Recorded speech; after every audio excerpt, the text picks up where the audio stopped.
hearing for bills that are on the agenda today. This is a continuing hearing of the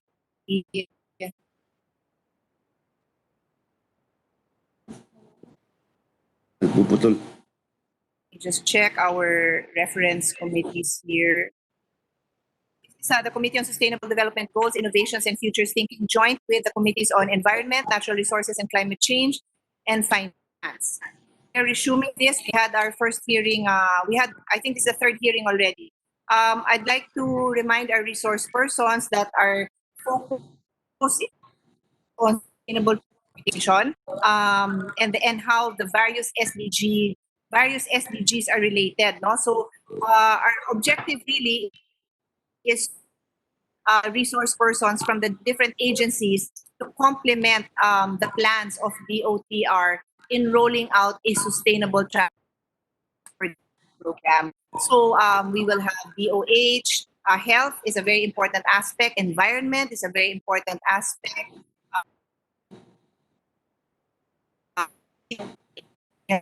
So all agencies have to interact when it comes to sustainable development goals. So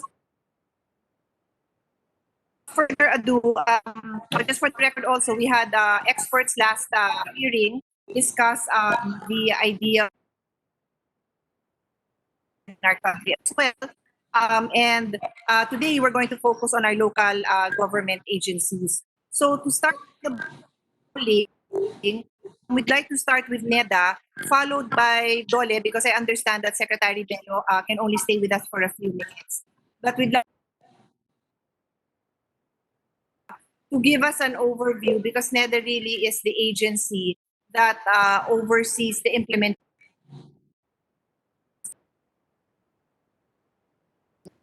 Secretary, are you ready? Nagpuputol ah.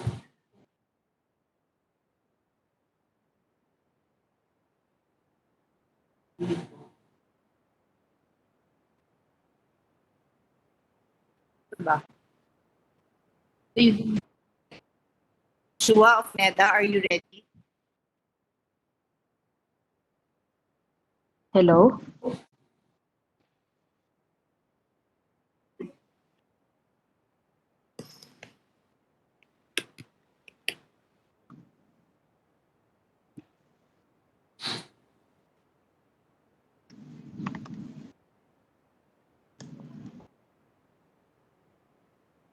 Wala namang sound. Kanina po, internet po eh. Kahit po si virtual mo internet.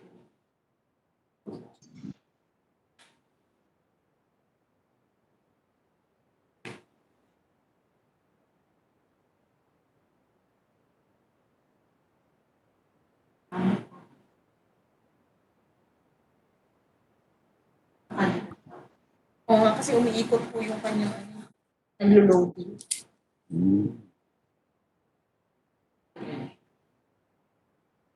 Ms. Crisel Santos, are you ready? You're representing NEDA.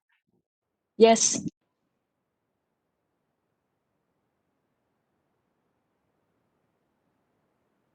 Mute eh. Hello? Hello?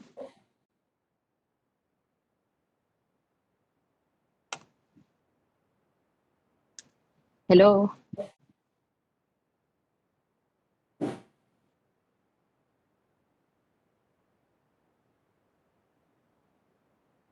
Crisel Santos, can you hear me? Hello, ma'am? Nakamute kayo, ma'am. If you represent NEDA, can you take it from now?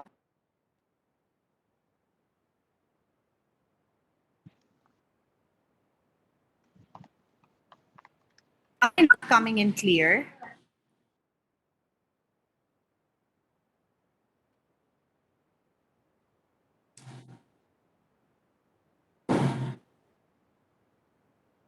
Hello? Tayo na. Hello? Mute tayo, di ba? Hello?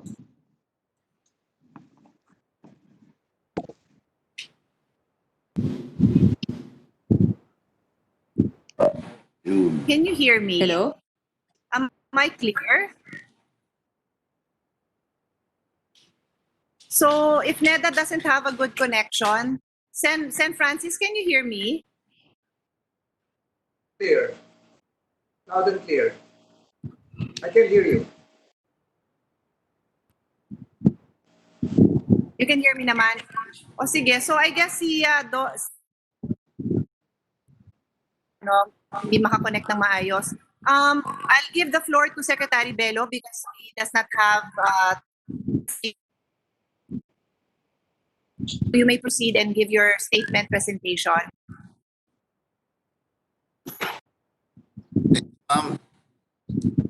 Honorable Chair, Senator Pia Cayetano, Honorable Francis Tolentino, and the other members of the committee. Good afternoon po, and thank you for this invitation. Would like to inform the Honorable Chair and the members of the committee that we fully support the timely and relevant four proposed measures that will surely answer the needs of the times. Our department promotes the resumption of work, preserve employment on one hand, and the revival of the robust economy where it was before the pandemic on the other hand. We need to balance these objectives, Your Honor, with a calibrated approach. We need to exercise a balancing act between health and safety of the workers, that of the reviving the economy. In particular, Your Honor, the DOLE expresses support for number one, the Sustainable Transport Action Plan. Under all the proposed measures, as the plan will provide accessibility, comfort, and options to the commuting workers and thus promote less congestion and social balancing among workers in the private sector. All the bills, Your Honor, introduce the use of non-motorized transport such as installation of walkways for the commuting workers, designation of bike lanes, and provision of bicycle parking spaces, as well as bike racks. All the bills provide for a public transportation that promote a shift towards seamless and inclusive public transportation as primary mobility option to the workers, like the commissioning of the bus rapid transit system and the water ferry system. We fully support also the idea of alternative modes of transportation to improve air quality and mobility. To quote the Honorable Senator Pia herself, the heavy reliance on motor vehicles and cars promote an unhealthy lifestyle as the public has become sedentary, refusing to work or bike even at short distances. This has been causing terrible traffic congestion, unnecessary stress, and even accidents in practically all major cities in the country. We do agree that it is high time we revisit this way of thinking and our lifestyle. In recent times, the Telecommunicating Act has been a helpful and alternative flexible measure that has responded to the situation under COVID-19. The proposal for pop-up bike lanes, which are lanes that may be marked with removable tapes and mobile signs that can easily be placed and removed as necessary, is worthy to note, as these lanes are for the preferential and exclusive use of bicycles. We do agree these bike lanes, emergency pathways, and pedestrian lanes will help augment the limited forms of transportation and mobility allowed under the community quarantines. These alternative modes of transportation are aligned with the Green Jobs Act recommendation of the United Nations Development Program in Thailand and Singapore for centralized bus system, the sidewalk extension for social distancing, and use of bike lanes. We offer the services of the research agency, Your Honors, of the department under the auspices of the Institute for Labor Studies in the conduct of continuing education and research, as it is in touch with international organizations like the International Labor Organization, that can provide us with concrete experience on alternative modes of transportation. I see this as continuing education for our trade unions and even our small businesses. Our department explores the possibility of tapping the offer of Japanese businessmen for a donation of Shimano bike, which will pass through customs. In fact, the DOLE received some time ago an offer of this kind, and we are exploring this possibility also in various countries through our polos for the optional use of employees. The Filipino community abroad is willing to coordinate with donors and let us see the feasibility of this idea, subject, of course, to the sound judgment of the members of this honorable committee. Through the labor unions we can conduct a survey as to how many workers are in need of bicycles. And locally, we can also harness the support of the business sector for commitments to donate bicycles to workers as needed. We wish to assure this honorable committee that our department will continue to support the effort of the three committees of this committee, especially on the four proposed measures, Your Honor. Thank you so much, Your Honor.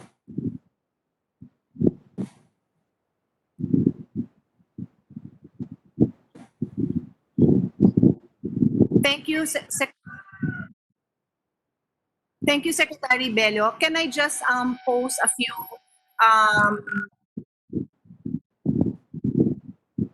By all means, Your Honor. our work in the committee? I don't need an immediate. Yes. So, Secretary, as you mentioned like a survey among labor unions, how many would be in need of bikes, no? Perhaps we could also get a survey labor side and from the employer side as to how many people. I've also asked this in previous hearings directed at the ILG for the LGUs, no, for us to know how many of our employees live in distances that are walkable or bikeable. In other words, short distances from their homes. Kasi ibang-iba ang transportation need. Pag malapit lang sa bahay mo yung pinapasukan mo, di ba? Iba yun kung dadaan ka sa mga main thoroughfares, no? So for us to be able to hand this over to DOTR to implement in a efficient manner, we also need to have that data. Because if we find out, for example, 30% naman pala ng taga-Taguig, doon naman nagtatrabaho sa Taguig, 30% ng taga-Manila, doon naman pala nagtatrabaho sa Manila, ang laking kabawasan nun dun sa pinaplano natin na mass transportation, no? Ang dali natin ngayon palakasin yung network natin ng mga bike lanes around individual LGU. So I think that data is very important, Secretary. And then I will also tie this into, later on, I will also tie this into the recommendations by DOH, no, and yung mga health experts natin para makita talaga natin na gaano katindi yung sakit, how much is the ill effect of being stranded what is the ill effect on being stranded in traffic for so many hours, no, yung mental effect nun medyo na discussion during our first year. Then also the effect on the health, physical health, like the respiratory health is the number one that's affected by pollution caused by our usual urban transportation. So those are all factors that we'd like to put numbers to get everybody on board, not just whole of government, but whole of nation approach tayo in shifting to a sustainable mode of transportation.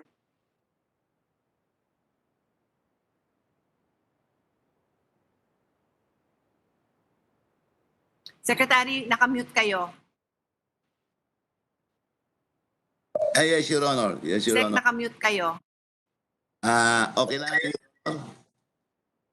Okay na po. Okay na? Yes. Okay na. Yes, go ahead. Agree with your observation, Your Honor, that we really have to get this accurate data to see the value of this new mode of transportation And for that purpose, there is really need for the DOLE and the Department of Transportation, including MMDA and NEDA, of course, to find out the volume of workers living from a distance where they could make use of the bicycle. We really have to be very conscious of this need, Your Honor, because our workers have to go to work. Yes. And considering the limited number of motorized transportation, I think this alternative mode of transportation will be very much of help to them.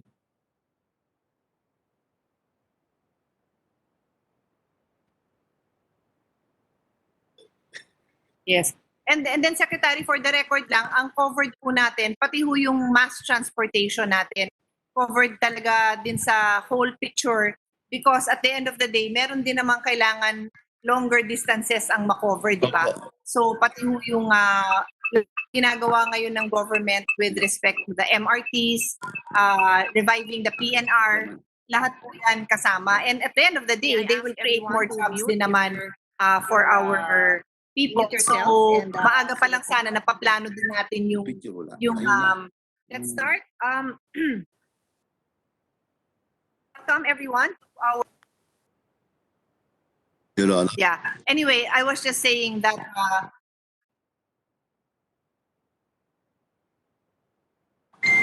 I think there's a reminder for everyone who's not speaking to mute so that there's no feedback and we can hear the source persons more clearly. So anyway, I was just saying, Secretary, that pati yung mga long distance na travels natin, aside from the bikes, we will really need to prioritize, and that's why later on we will hear also from DOTR and NEDA and yung mga flagship programs natin on transportation because naka-tie up talaga itong lahat. In as much as I'm a biker by practice, I also need to complement this with sustainable modes of transportation katulad ng mga bus rapid transit, yung mga MRT, yung mga systems natin, including yung ating paggamit ng water vehicle sa ating Pasig River, Laguna, etc. Kasi hindi natin na ma-maximize. So, and that will also provide more work opportunities for our people. So thank you, Secretary. Thank and you. now Thank you, I hope we Your can continue to work Thank you very together on much, Your this. Honor. Thank you very much. Thank you. So next, I will call again on NEDA. Ready ba si Giselle Santos representing NEDA? Afternoon, ma'am. Good afternoon, Madam Chair. Yes, you may proceed. Am I coming in clear, Madam Chair? Please proceed. Go ahead. Okay. Madam Chair, for today's meeting, we would like to update the committee regarding the instruction last meeting, July 16. So NEDA was tasked to provide recommendations on how to place targets in terms of budget, Madam Chair. Regarding the promotion of sustainable transportation, we would like to inform the committee, Madam Chair, that the subject will be discussed in the Interagency Technical Committee on Transport Planning on 29 July next week. And we will be requesting inputs for this matter, Madam Chair, from DOTR, DPWH, MMDA, and the University of the Philippines National Center for Transportation Studies. These agencies are members of the Interagency Committee. And also, so we are also conducting our own research on this, Madam Chair, in terms of the SDG indicators.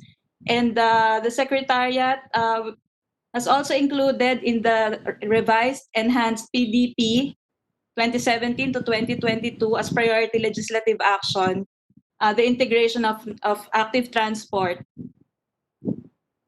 And after the discussion at the committee level, Madam Chair, we will elevate the policy and recommendations to the NEDA Board Committee on Infrastructure. So these parallel efforts, Madam Chair, will be reported to the committee. And as we go along. This is we sent our updates yesterday to the committee secretariat, Madam Chair.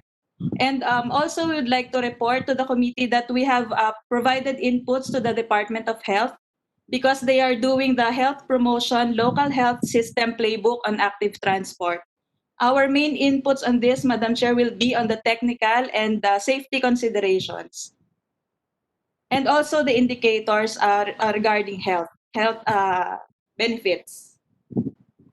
Lastly, Madam Chair, we also take note that the DILG has issued the guidelines for the establishment of a network of cycling lanes and walking paths. So these efforts of the LGUs, Madam Chair, as provided for in the National Transport Policy, will be consolidated by NEDA through the Infracom. And we will make sure, Madam Chair, that the request for indicators will be consistent at the local level and at the national level. So we assure the committee that we will be submitting timely updates on these efforts po, ma'am.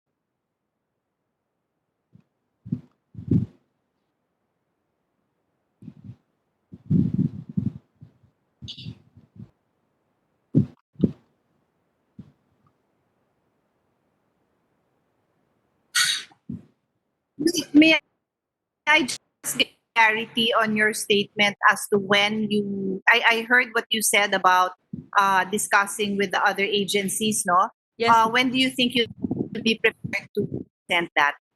How long do you need? ma'am, our meeting will be on July 29. Immediately after the meeting, we release highlights of the meeting and we will share with the committee the results of the initial discussions on the budgeting and performance targets setting, Madam Chair.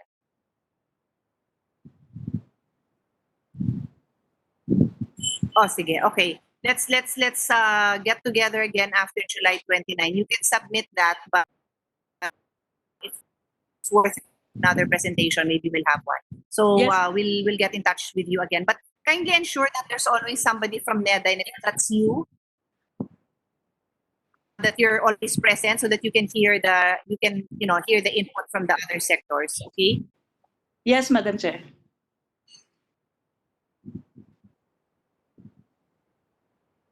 Thank you. Thank you, ma'am.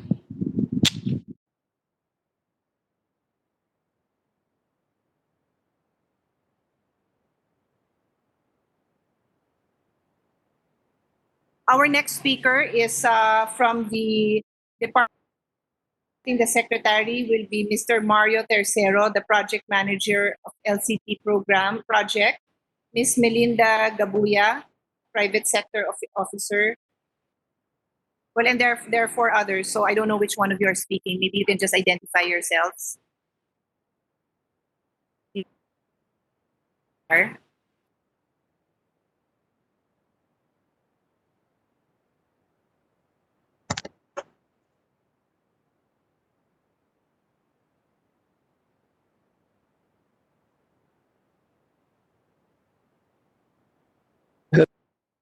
Chair.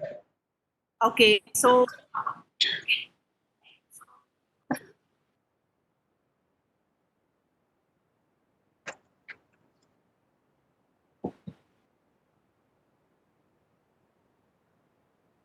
I'm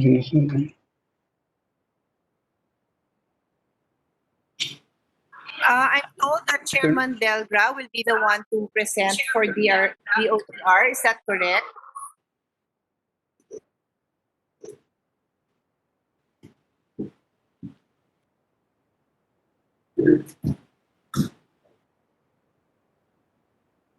Is Mr.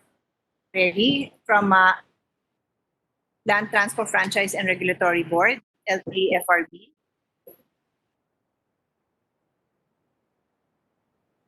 Madam Chair, good afternoon. If I may be allowed to defer for a few minutes as regards the presentation, because I thought for a while it would be ASEC Mark De Leon for the road is going to present.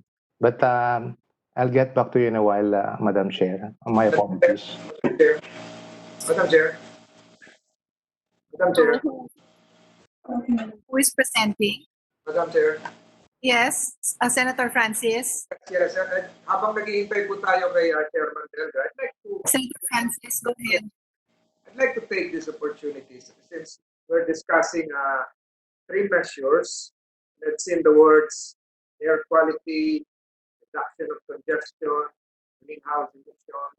I see the presence of MMDA. I'd like to thank them for allowing the bicycles to continue, reviving the Pacifico ferry, which, modesty aside, I initiated years ago. But when you talk of transportation, you speak of the streetscape, you talk about the environment, you talk about, again, modesty aside, you talk about the greeneries. If you recall, Madam Chair, and again, I'm not bragging here, I was the one who putting up some plants beneath, alongside our underpass. So I'd like to ask specifically MMDA, because I have here an article about Mexico City, and I am now recalling the presence of billboards. It's part of sustainability. It's part of the environment. There have been studies that even particulate matters are being trapped in Los Angeles due to the giant billboards. Is there a program now as regards the billboards along EDSA? Because we're talking about the relief of stress amongst drivers. We're talking about sustainability, and surely the presence of these giant outdoor advertising signages can be considered as proximate determinants to health promotion. You're speaking of blinding lights during the nighttime. You're speaking of more than 500 square meters giant billboards with different images, some very suggestive.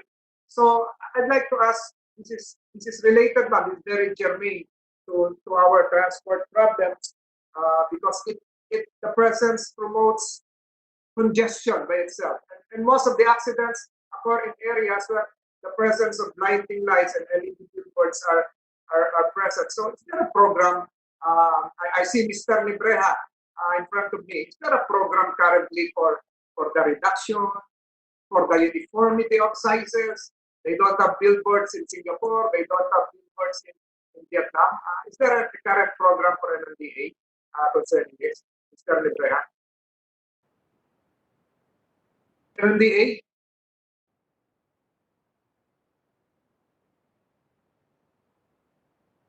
Narinig naman nata ako, ma'am?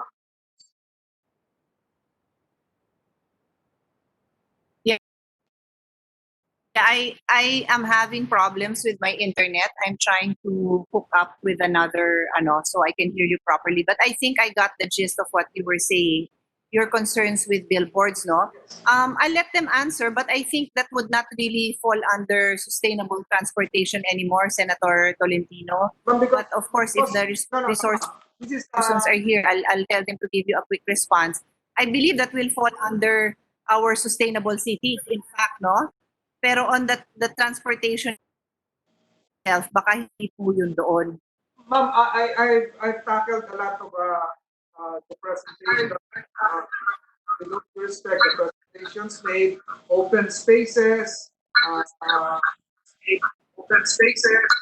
green landscapes, and surely non-polluting and sustainable environment would connote a or lesser visual distraction, so to speak, for the drivers.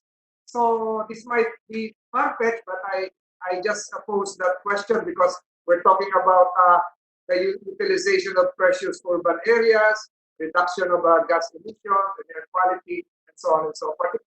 If the MMDA can just make a quick report, 2 minutes, that would suffice, Madam Chair.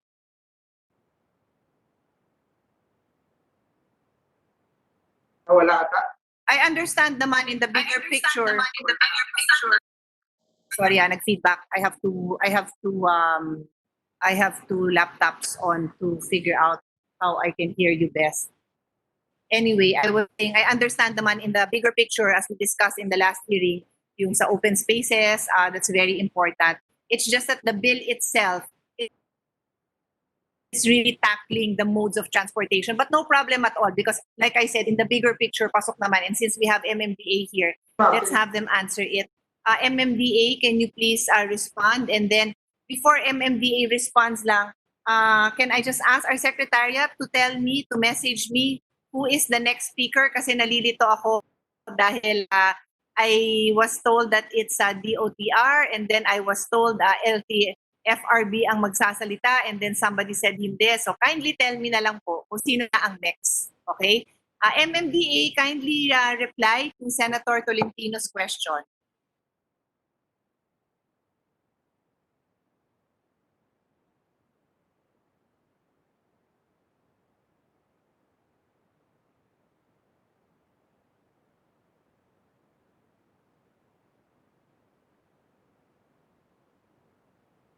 Is MMDA there?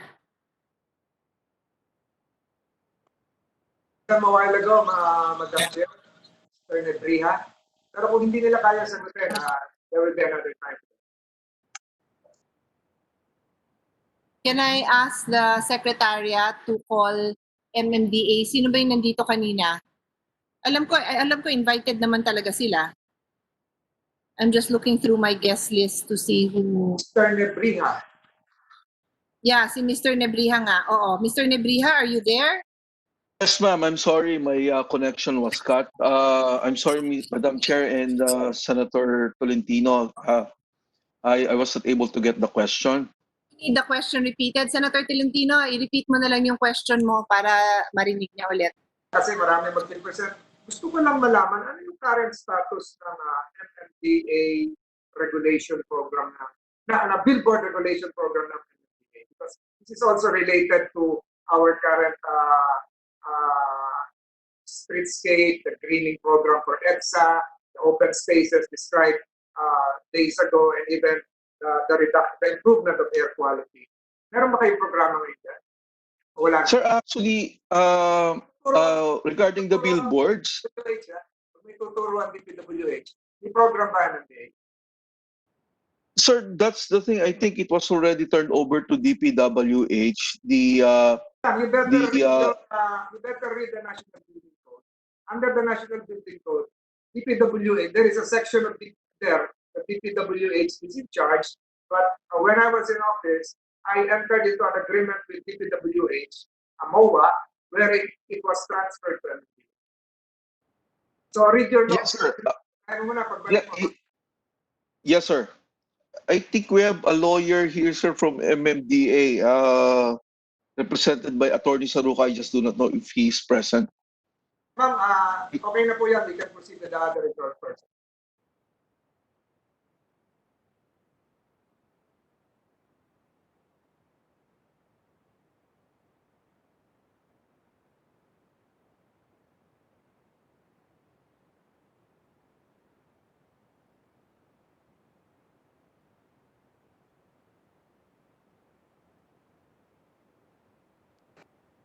Madam Chair, I'm okay. Okay, Senator. Let's try to get a clearer picture from them on that one. No, I will follow up for you. So, may I hear from the secretariat? Sino na, please?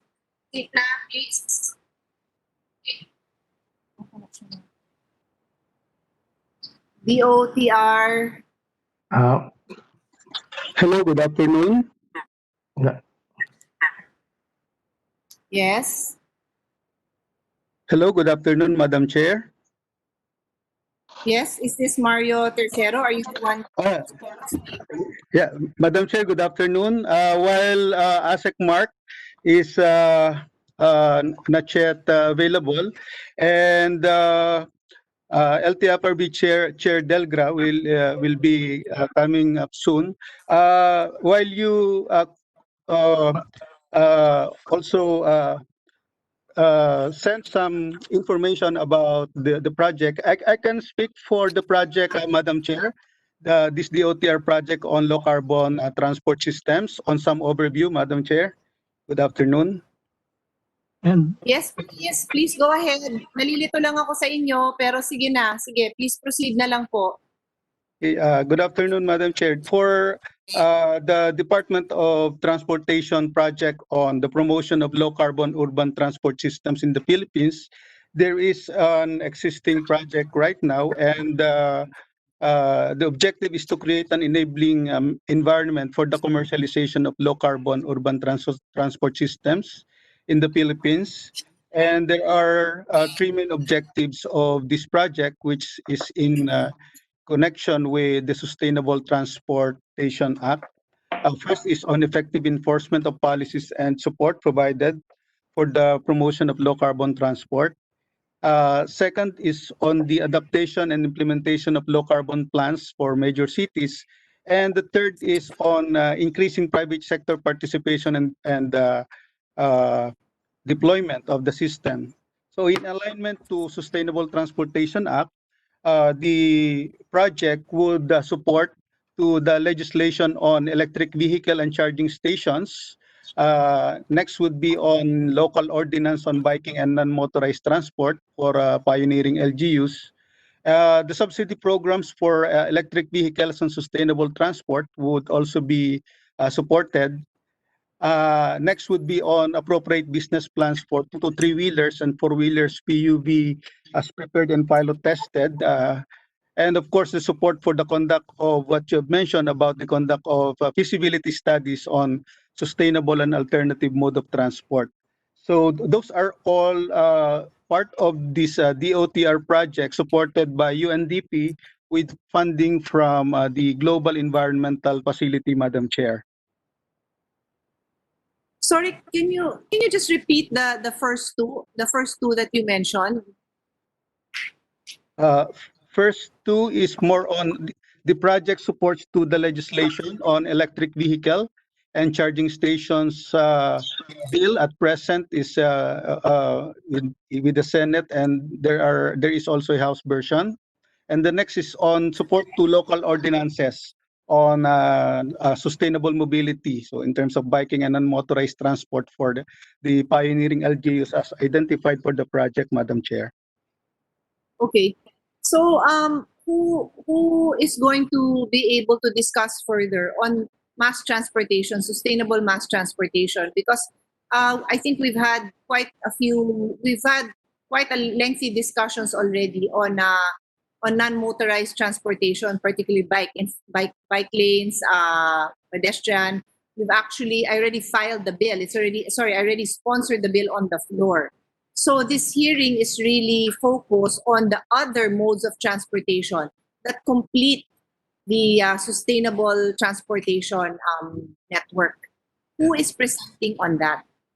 Madam Yeah. Chair, if I may, I'm Kent Vestus, Madam Chair, I'm from the office of ASEC Mark De Leon.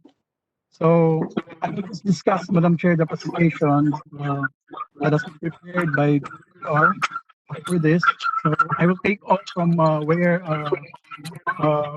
Mr. Mario Tercero is done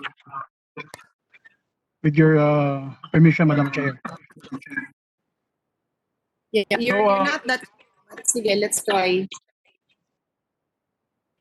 Madam Chair, DOTR right now, we have sustainable transport projects under the road sector. The first one, which was discussed by Sir Mario earlier, the low carbon transport. And then we have the service contracting proposal.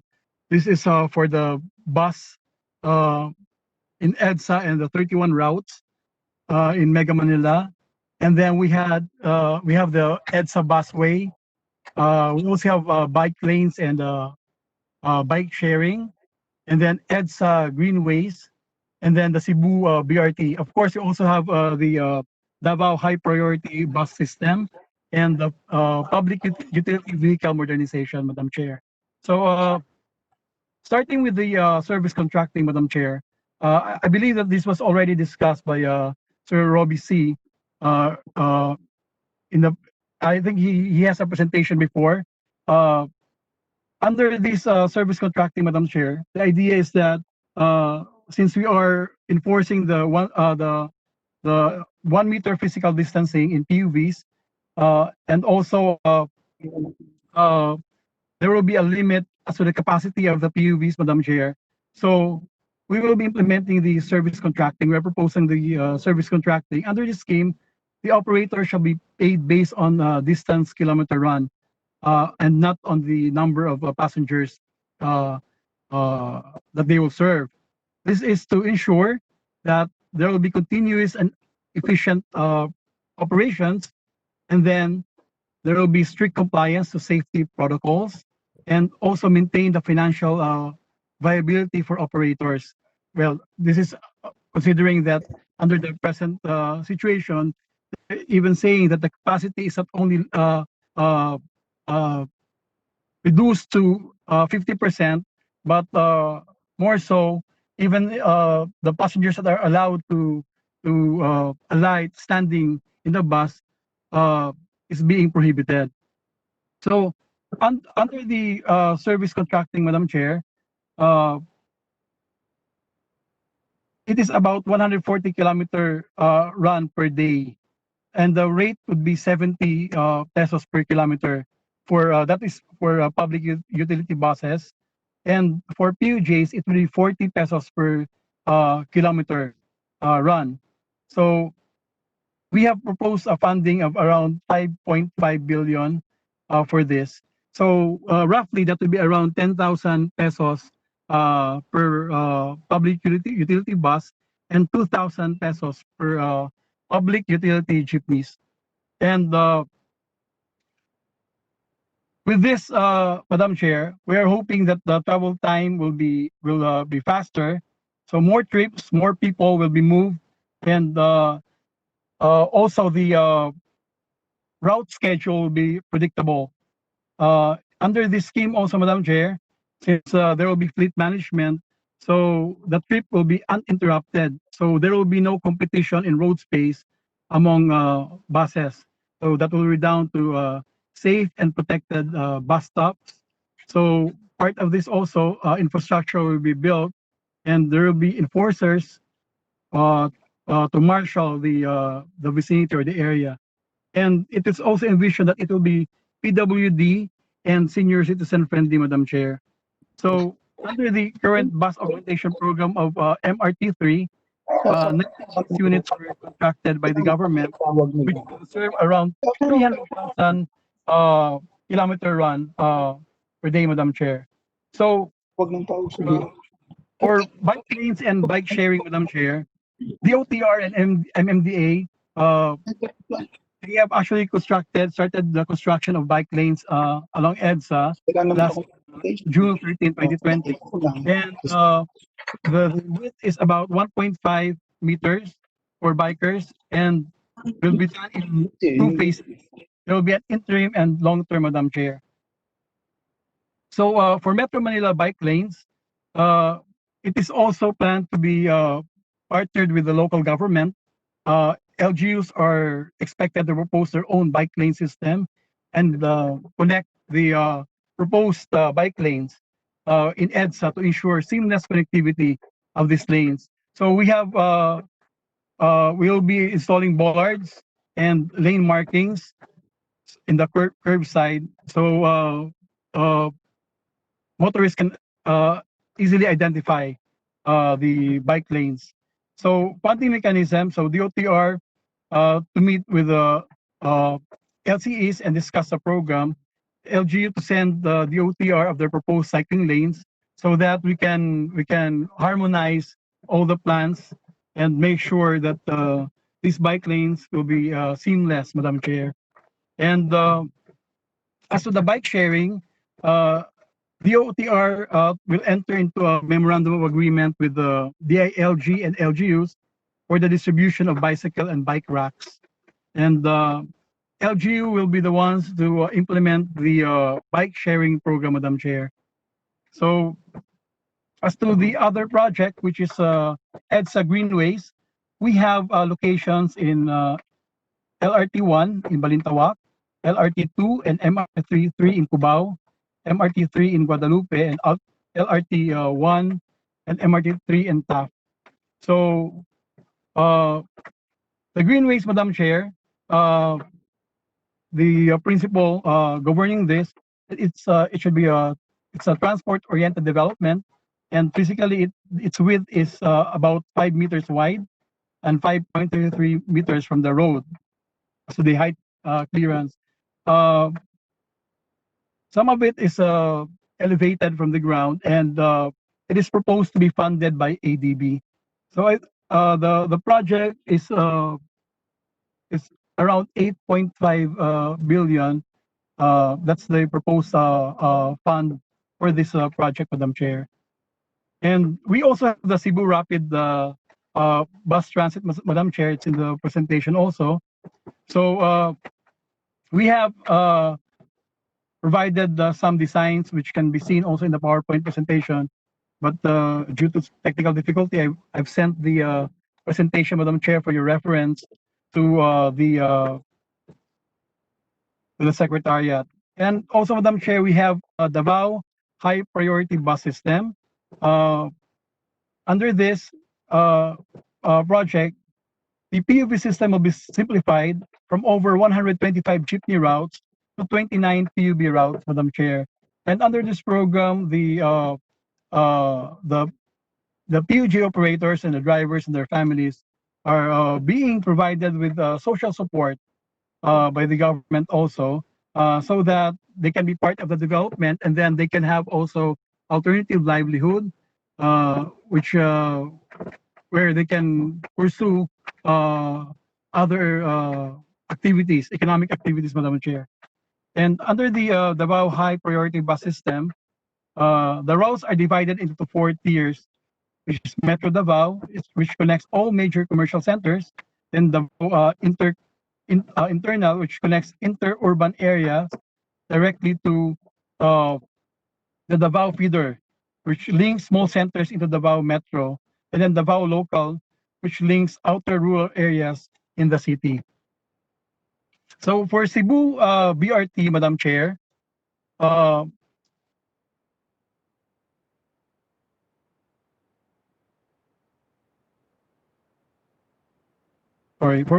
we have the design for bus station design for Osmeña Boulevard, and which can be seen in the photo, Madam Chair, and presentation. And we have also the bus station design for other stations, Madam Chair. So these projects are in the pipeline, Madam Chair, and it is part of the sustainable transport development of the OTR road sector, Madam Chair.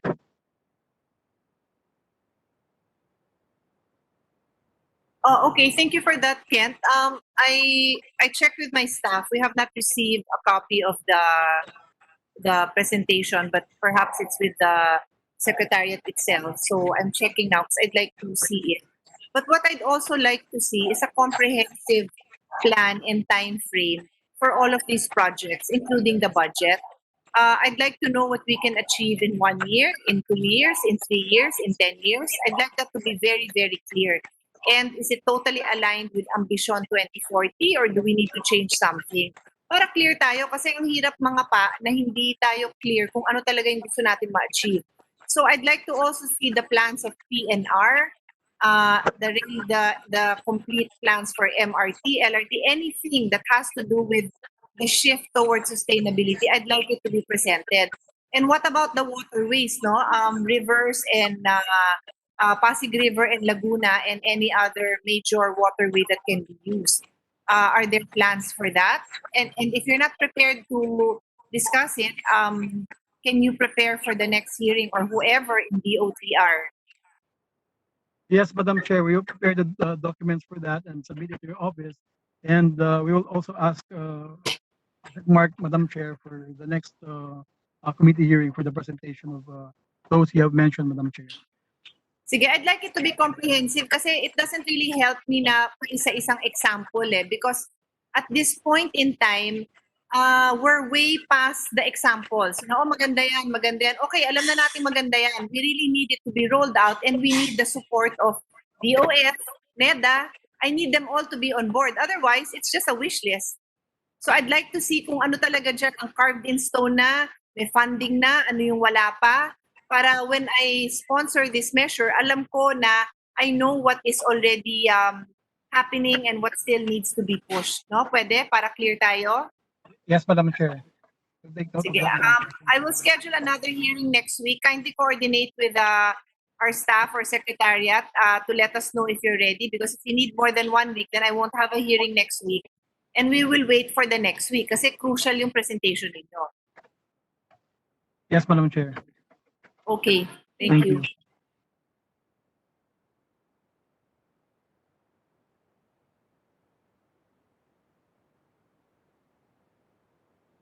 So,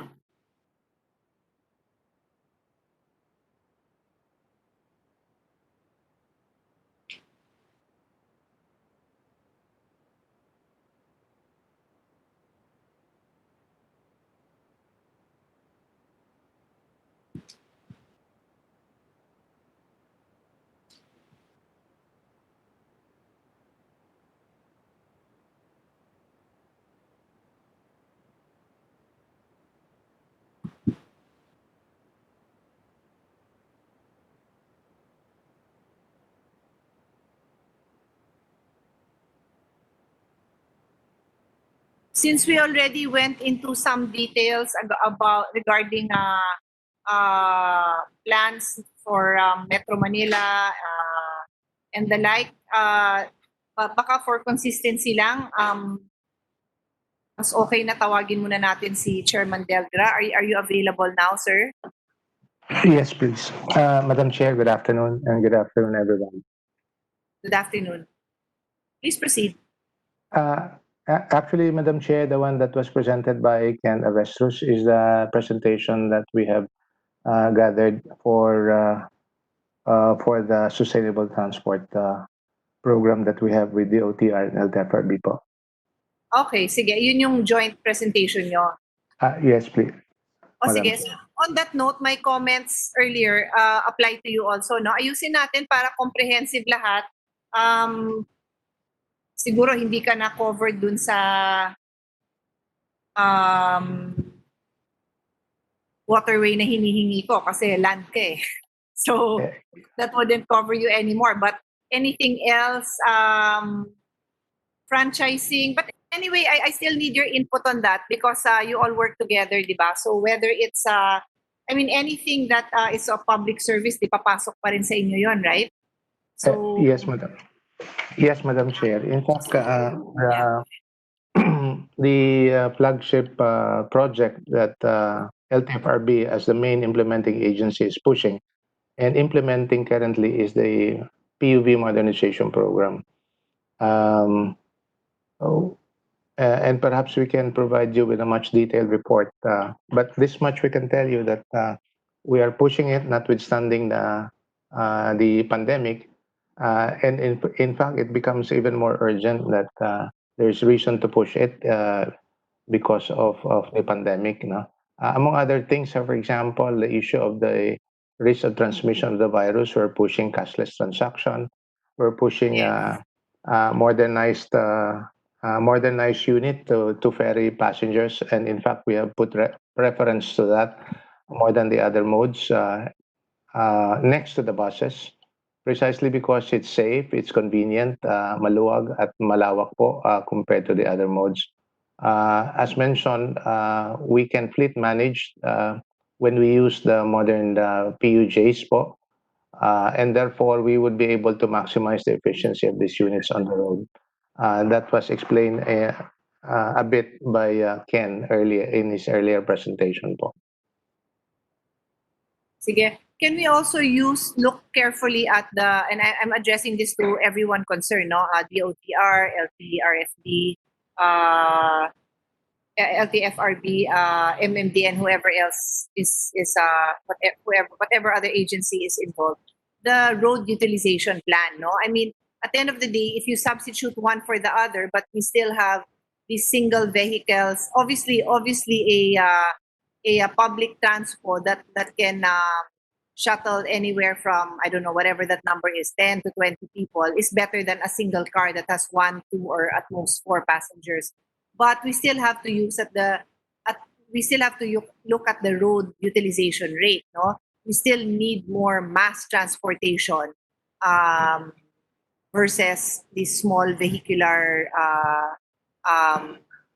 small vehicles transporting people. And then, like I said earlier, when Secretary Bello was still with us, the need for surveys and data to show us what exactly are the transportation needs, how many people work within the cities, etc. I hope you can produce something to that effect so that we can really plan properly. Madam Chair, we fully subscribe to the observation of the chair, no? And we will provide the data on that score. Perhaps on a similar perspective, for example, on what we're doing in the LTFRB and DOTR, especially in planning routes. I'd just like to probably cite you one good example on EDSA. Before COVID po, there are about 61 routes running along EDSA, covering about 3,342 buses. Now, with the route rationalization, and by the way, I mentioned about 61 routes. There are actually about 96 city bus routes before, and now we rationalize it into 31 city bus routes. And out of the 61 routes that pass through EDSA, we reduce it only into one route. Meaning, from the 3,342 units, it's down to 500 units running along EDSA in a dedicated manner, fleet managed, and in a consolidated franchise po. So yun po ang ginagawa natin dito so that we will understand that we don't actually need, for example, a high volume route like EDSA. We don't need too many buses to run those routes as efficiently as we can bring people from one end to the other. So just to cite the example of the importance of route rationalization po. Understand. Thank you, Madam Chair. That's very well taken. Thank you for explaining that to us. Yeah, my to me, what would be how do I put it, visual, no? Visually, as a commuter, sadly, in other countries, not in our country, I'm not a public commuter in this country because there is no efficient way for me to get from my home in Alabang to my office in the Senate. It's about 6 rides to be able to do that, which is crazy. But in other countries, I'm able to commute using public transportation. And what I feel would be the badge of success, the indicator of success, is you can have what is very common in other countries. It's a post with a time. It tells you what time that bus will be there, and it leaves on that time, and you also know what time you will get there. So yan sana yung indicator natin, di ba, na efficient na yung patakbo kung kayang masundan yan. I fully agree, Madam Chair, and precisely that, among other things, we have actually one thing we need to consolidate it's about consolidation of the franchises, because if we're not going to do that, there would still be on-street competition. Ibig sabihin, maglalabanan pa rin yung mga operator at nag-aagawan sa daan.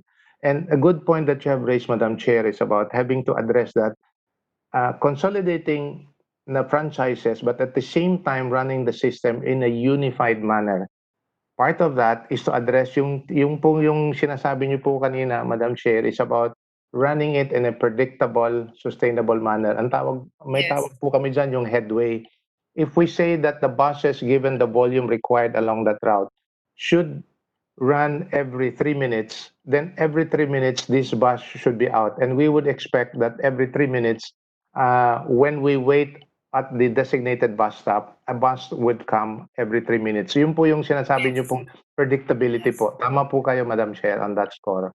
So what is your official term for that? Headway? Is that what you said? Yung headway po, the time between deployment of buses when they leave from one bus from the staging area and they start to run their route po. Okay. All right, sige. Thank you very much for that. So, yun nga, baka sa susunod na hearing, we can have a comprehensive presentation that really shows us, number one, where we are and what we hope to achieve, and then the interconnectivity or how these different modes of transportation overlap with each other. San nagsasaluhan? because what I don't want to happen is that we address one without the other. So like I'm all for shifting to more sustainable modes like electric cars. Pero kung hindi naman tatapatan yan ng bus rapid transit or ng MRTs or trains, kulang pa rin, di ba? We're not really seeing the whole picture. So that's what I want to see then, the whole picture to all the transport related here. Yes, Madam Chair. Noted po, and then we will in the DOTR for that presentation, Madam Chair. Salamat. So let me now go to DOH. I just want to give you a little bit of background here. In my first term as a senator, I chaired the Committee on Health and the Committee on Environment. And shortly after that, it was still in my Sustainable Transport Bill because it was around 2000. It was still within my, that was my second term. Anyway, my point is this: health. I realized that there are so many interrelated issues. Rarely talk to each other, or even if they did, they were on the projects or the plans that should be in. Precisely why the Senate came up with this committee, the committee goals, so that the agencies, we can also have one Senate committee overseeing issues. And that's why it's so crucial to me that the Department of Health, the Department of Environment weigh in on this bill on sustainable, because it's not as simple as initiating or making the plans, but really the weight of the impact on health and the impact that I really want to bring into the picture. I'll call on the Department of Health, represented by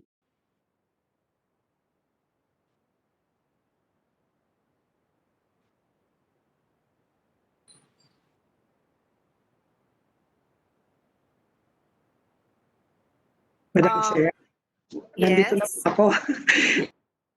Law of the Department of Yes, Health. I was about to call you Arevalo. Are you going to speak and understand you're both here? Who's going to present? Yes, ma'am. I'll be presenting. Thank you for this opportunity, Madam Chair, and the members of the committee, as well as the colleagues in government and the private sector. I'll be presenting the health effects related to the current transport system in the Philippines, some studies and recommendations, and later in my slides, I will be presenting our position. This is together with the Health Promotional Communication Service, that of Dr. Beverly Ho. So if I can start now, may we share our slides to our colleagues. The Department of Health recognizes the benefits of providing safe and healthy alternative modes of transport to promote overall health through increasing physical activity, reducing harmful pollutants, considering diseases which can be transmitted in congested transport facility like tuberculosis and currently our pandemic, the COVID-19, among others. And there are related issues and recommendations on the effects of the current transport system to health, specifically the emergence of the non-communicable diseases that includes cancer, chronic respiratory and cardiovascular diseases, mental health, and injuries, which are included in the top leading causes of mortality in the country. So to proceed, the health effects related to the current transport system are as follows. The following are known to have health effects related to the current transport system in the country. First, the rapid growth of road transport has affected health and environment through congestion, road crashes, air pollution, and noise. Based on the DNR emission inventory data in 2018, the transport sector contributed 74% of the total ambient emissions nationwide that may cause adverse respiratory and cardiovascular health effects. Likewise, many of these risk factors, in particular sedentariness or the lack of physical activity has been linked to non-communicable diseases. We call them lifestyle-related diseases, which are affecting the respiratory, the cardiovascular system. There's elevated pressure, obesity, diabetes, cancer, and mental health problems. In 2018, there was a recorded 12,000 plus deaths caused by land transport accidents in the country. This is as per the Philippine Statistic Authority. And in 2019, the DOH, through the online National Electronic Injury Surveillance System, recorded a total of 61,000 plus injuries due to transport vehicular crash. So there are evidences. Next slide. There are evidences that links to sustainable transport, that links sustainable transport to health. In the WHO publication 2020 Transport and Health, the transport sector can help create healthier people and communities by the following. So creating living environments that are safe and support the well-being of communities and individuals. This is also in sync with the Department of Health's initiative to create healthy settings. This is being initiated by our Health Promotion and Communication Service at the moment. Providing healthier and sustainable transport options that reduce pollution, noise, and congestion while supporting active lifestyle like walking and cycling, which are already in the pipeline with other agencies as we are hearing them now. Then encouraging social inclusion by addressing environmental health inequalities, preventing alienation and solitude to maintain mental health and reduce crime and violence. Likewise, supporting individuals and economies through new jobs and professions linked to new transport policy options. And lastly, working with the health sector to empower communities and strengthen their capacity to participate in decisions affecting their environment and their health. That is why, Madam Chair, we really acknowledge that the agencies concerned in transport or beyond transport, like the Department of Health, should also be a significant contributor to the progress of this law.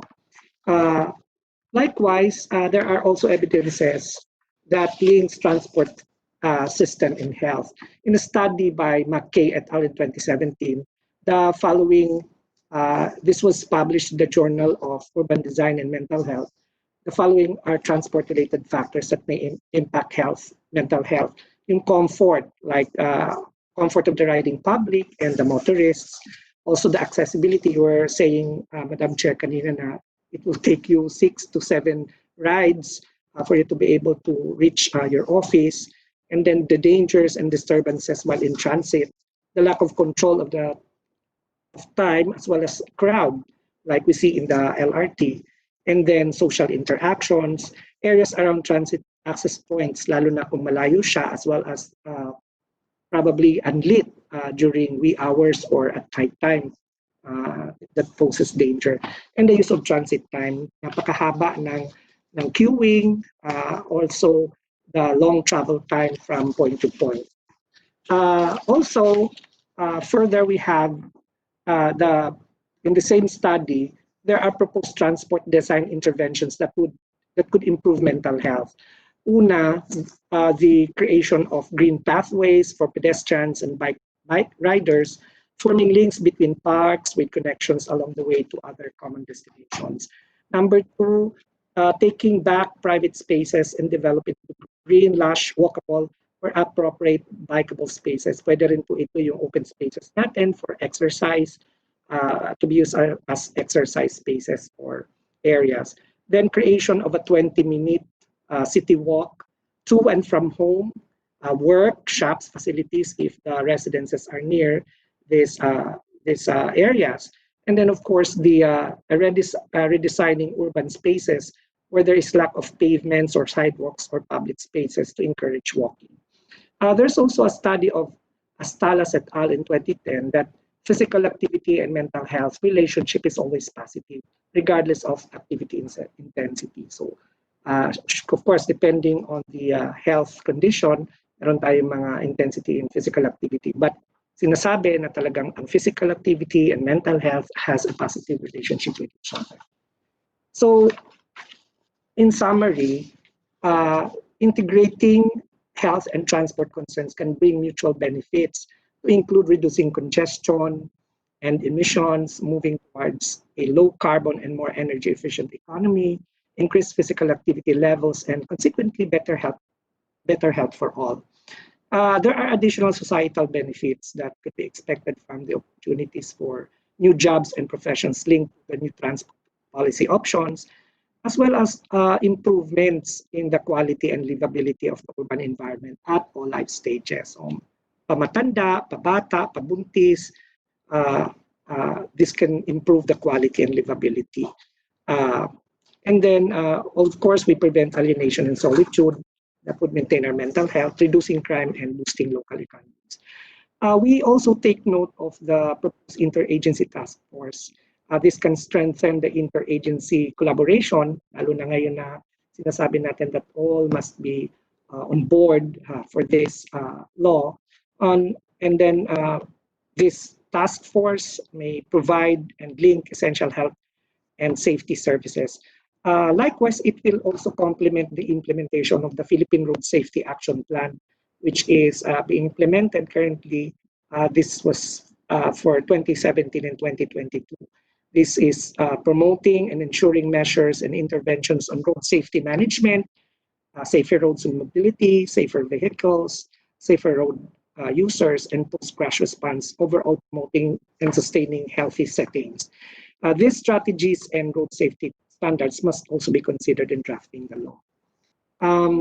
So our position is that we support the Department of Health supports these in-progress bills, which primarily aim to promote sustainable and alternative modes of transportation and other mobility options to improve air quality, increase efficiency, reduce congestion, and contribute to positive health impacts in our society.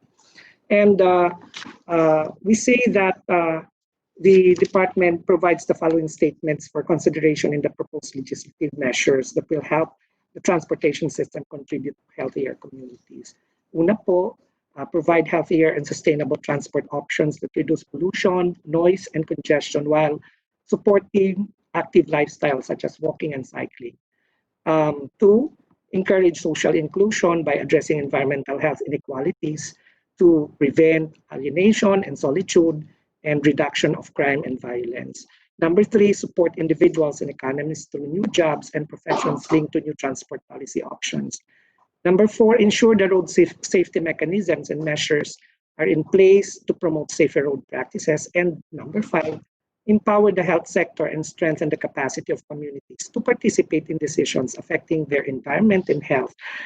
Section 33 of the RA 1123 or the UHC Act provides that the DOH, in coordination with NEDA, the ILG, the NR, and relevant LGUs and other executive agencies, shall ensure that health impact assessment is conducted, public health mitigation and management plans are implemented for all development initiatives, and members of potentially affected communities are well represented in the process. Let me, Madam Chair and members of the committee, let me share the local health system health promotion playbook. This is while we are waiting for the law to be enacted, our health promo and communication service with the help of our society partners, civil society partners, has developed the first of our series of health promotion playbooks. It is an implementation guide for our LGUs, and it contains a short policy brief, draft ordinance, implementation step-by-step guide, indicative budget guide, communication plan, materials, and frequent asked questions pending the national legislation. And we hope that this will be a guide already for LGUs who want to proceed with it while awaiting for the enactment of the law. Madam Chair, members of this committee, maraming salamat for the opportunity and magandang hapon po sa inyo.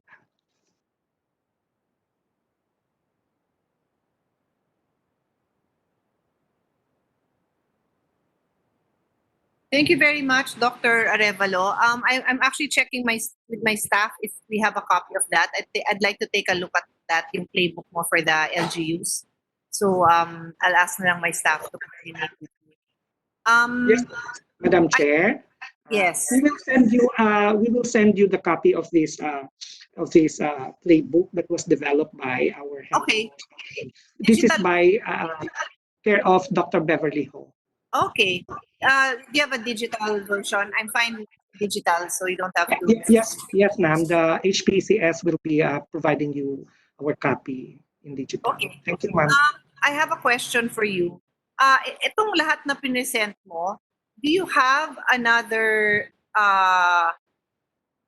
medium, or do you belong to any task force or any informal group among the various agencies that allows you to make these kind of interventions? Because yung sinabi mo naman, it's a given. I don't think it's new to anyone. But when I first started discussing the overlapping concerns of DOH and DNR way back in mga 2004, 2005, 2006, I was told that there was some kind of, I'm not sure if it's a task force or whatever, but I don't think anything ever came out of that. So I'm just curious if there is such a vehicle for DOH to intervene and to share this point of view coming from the health perspective. Yes, ma'am. Actually, we are implementing the Philippine Road Safety Action Plan, or the PRSAP, which is also an interagency task force involving agencies that are into the prevention of injuries or injuries while in transit. So we can share also the initiatives with the interagency task force on the Philippine Road Safety Action Plan that has been developed for 2017 and 2020. But this is it a task force? Did you mention it's a task force? Yes, actually, ma'am, it's a it's a multi-agency collaboration. So we'll give you the details of this group so that we can. But this agency, this multi-agency group, was created by virtue of the road safety law. That's correct, ma'am. O yun na nga. So technically, yung mandate niya is limited to road safety issues. I mean, of course, you have the opportunity over lunch, over merienda, or by the way, naikwento yon. Pero yung mandate talaga niyan is road safety. So in other words, if we're talking about the daily pollutants in the air caused by transportation, that's not really the mandate of that multi-agency group that you're referring to, right? Yeah, yes, ma'am.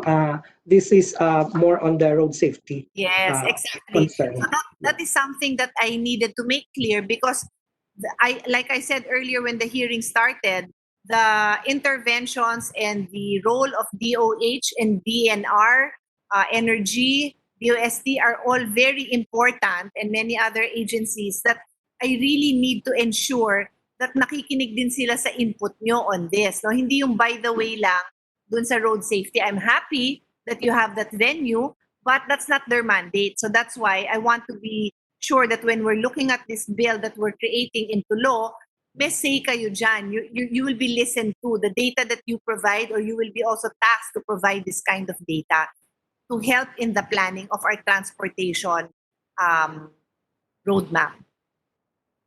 Yes, ma'am. It's very well noted. Thank you so much. Okay. Is Beverly going to add anything, or joint na yan? Ito na po yung aming joint statement for in support of our. All right. Thank you. So in the days and in the weeks to come, no, we will continue to ask you to be present, so that, because we really want you to weigh in on the roadmap that is being developed by the other agencies that are primarily involved in the transportation sector. Kasi iba-iba din yung task nila eh. Like some, ang main goal nila is the efficient that the public transport runs efficiently. I want your perspective to weigh in on that, if that is also the healthiest way of providing for transportation. So that's the kind of intervention I'll be asking from you in the coming in the coming days. Now, for example, I'll tell you now, we have electric vehicles. Pero ano yung source ng electricity natin? Fossil fuel pa rin. So kung wala naman tayong shift, ang punot dulo nun, fossil fuel pa rin yung panggagalingan and nandun pa rin yung pollutants. Tama ba? It may not be compressed in one area in EDSA, pero yung pinagkukuhanan nun is still fossil fuel, is still contributes to climate change and still contributes whatever pollutants that are harmful to a human body, correct? That's correct, ma'am. Yes, that is very Yeah. important. So that's why I'd like DOH and DNR to really weigh in on all of these things. Kasi every agency has their own specific major concern, and I need the health and the environment perspective to also weigh in on that so that we see the bigger picture. Okay? Thank you. We appreciate involvement in all of these meetings so that we can input our perspective on health. Maraming salamat for the opportunity, ma'am. Good day. Salamat. Okay. So we'll next call on DNR, and I believe the OIC engineer Jundi Del Socorro, Chief Air Quality Management Section EMD, is here with the team from Air Quality Management Section and EMB. So is it Engineer Jundi Del Socorro who will be presenting? Is that correct?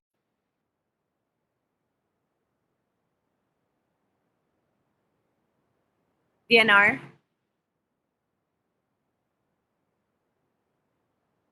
Let me call on the other agency so you can be ready for the next. I don't know with my secretariat yet. No, they haven't confirmed with me the order. But the one I know is DNR. Department of Energy will also present. That's Miss Marieta Quejada. And then Department of Public Works, Engineer Taroza. MMDA, do you have a separate presentation? Check ko na lang or tapos na ba tayo sa MMDA? And then DILG. Sige. So on that note, ano na nangyari sa DNR? Are you around? DNR.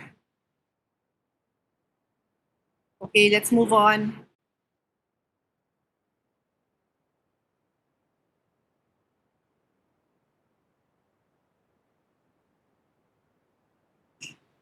May I call on the representative from Department of Energy, Ms. Marieta Quejada? Yes. Hello. Good afternoon, Madam Chair. Can you hear me? Yes, I can hear you. Yeah. I will just read our initial position for this, Madam Chair. Yes, please. Okay. The DOE fully supports the policy objectives of the subject Senate bills numbers 66319, 332, and 948. The bills are aligned with the DOE's policy to improve energy security by reducing the dependence on imported oil and make energy efficiency and conservation a way of life for the Filipinos. The transport sector, currently the most energy intensive among the end-use sectors of the country, will benefit a lot from the initiative of the bill with the option for alternative fuels. The bill is also aligned with the DOE Alternative Fuels and Energy Technology Roadmap, promoting the efficient management of energy resources through fuel diversification and the adoption of new and advanced energy technologies. The roadmap itself is seen to provide for the enabling mechanism from innovation and build up of local capacity for research and development in emerging energy technologies. The DOE is tasked with the implementation of the Republic Act number 11285 or the Energy Efficiency and Conservation Act. Under this act, the DOE is tasked to develop minimum energy performance standards. among others, for the transport sector. Section 17 of the Act states that to ensure fuel efficiency for transport vehicles, industry players are required to comply with the fuel economy performance and labeling requirements set by the DOE with assistance from DNR and DOTR. We believe that the proposed bill on alternative modes of transportation will complement the mandates of the DOE under the ENC Act. We believe that the DOTR's Mass Transformation Modernization Program will be given the needed push once the Senate bills on alternative modes of transportation is approved, including freight mobility that is essential to our supply chains, to our energy and food supply chains. Relative to Section 7 of the Senate Bills of 319 and 332, use of alternative energy and cleaner fuels, we recommend that it is imperative to introduce mechanism for tax incentives towards effective promotion of alternative fuels and technologies for transportation. Senate Bill 1382 cites provisions on fiscal and non-fiscal incentives to the electric vehicle industry. The bills are also recommended to provide for an incentive in the utilization of other alternative fuels for transportation, especially for mass transportation. This will encourage grassroots groups to vouch for the modernization of mass transportation. Madam Chair, this is our initial position, and we will provide you our official one maybe a week after. Thank you, Madam Chair. Hello. Yes, thank you. Thank you for that. We appreciate your input. And yes, please submit whatever position paper you have. And this is also directed to everyone, no, who have a position paper. Please submit it to us. Also coming from Department of Energy, down the road, ma'am, we would also like your input on any research you have or any of any best practices in other countries, no, on the most efficient use of energy, the best alternatives. If you can share those with us, please. Noted, Madam Chair. Thank you. So our next resource person will be from the DPWH, and that is Engineer Mark Charles Taroza. By the way, Yes. Madam Chair, can I ask Yes. your permission to go already because to Yes. go out of the meeting because I have another meeting All to right. attend to. Thank you. Thank you. Thank you, Madam Chair. Please proceed, si Engineer Mark Taroza. Yes, Madam Chair. Good afternoon. Based po dito sa ating mga Senate bills, ang DPWH po ay mandated dito po sa mga sa provisions na together with the other agencies yung mag-develop ng mga road safety programs, and then makipag-coordinate din sa Department of Transportation para sa makapagbubuo ng investment program para makapag-shift sa sustainable transport. We fully support this initiative po for a sustainable transport. And in terms po of the technical contributions, meron po kaming capability ang DPWH para sa pagde-develop ng road safety programs, and pwede po namin itong ma-share kung sakaling gagawa na po nung guidelines. May expertise po kami doon. And then sa investment program naman po ay both capable naman po ang DPWH kaya po makakapag-provide po kami nung inputs para dito on the position paper that we will submit later after this po. Yun lang po, Madam Chair, and we will submit our position paper po after po. Sige. Specifically, no, siguro aralin nyo na mismo yung bill para you can give very specific inputs na. Kasi if not the next hearing, yung next would already be at DPWH, no? So baka pwede nyo nang aralin yung provisions. But also, what kind of general provisions would we need to ensure compliance all throughout the country? Like in other words, if kaya natin, if ang objective natin is ang lahat ng national roads, eventually magkakaroon ng parallel bike lanes and walkways, then we want to be able to say that at on board na kayo doon, no?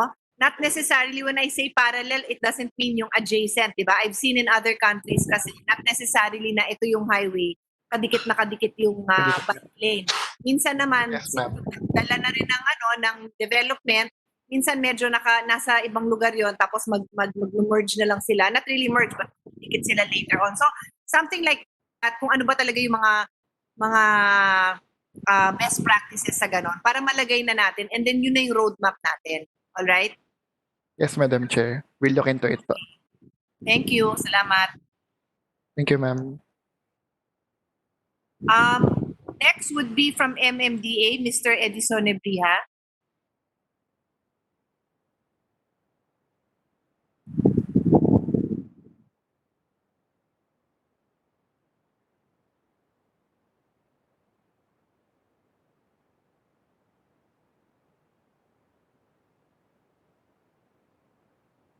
Is Mr. Edison Nebriha there? Okay, there you are. Yes, ma'am. Opo. Just getting through my presentation. Okay.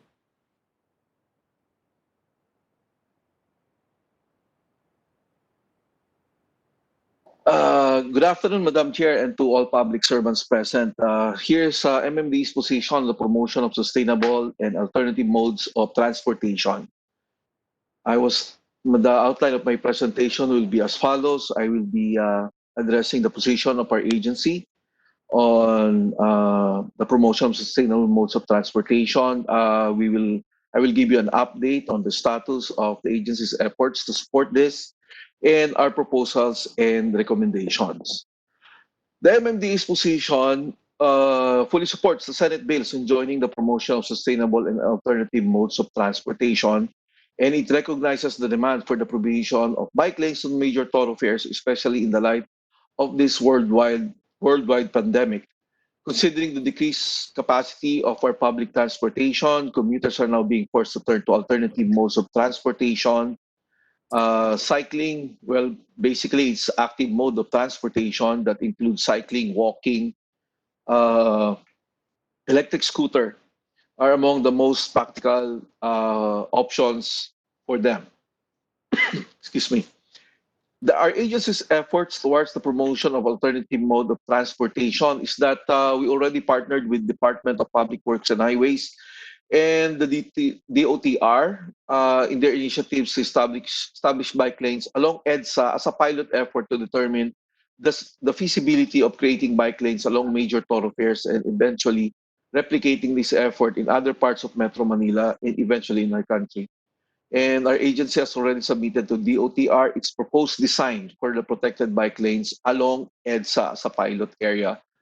And MMDA is also currently collaborating with the different Metro Manila mayors to enjoy the same in establishing bicycle networks in their respective localities that to ensure a well-connected and viable bicycle networks in the National Capital Region.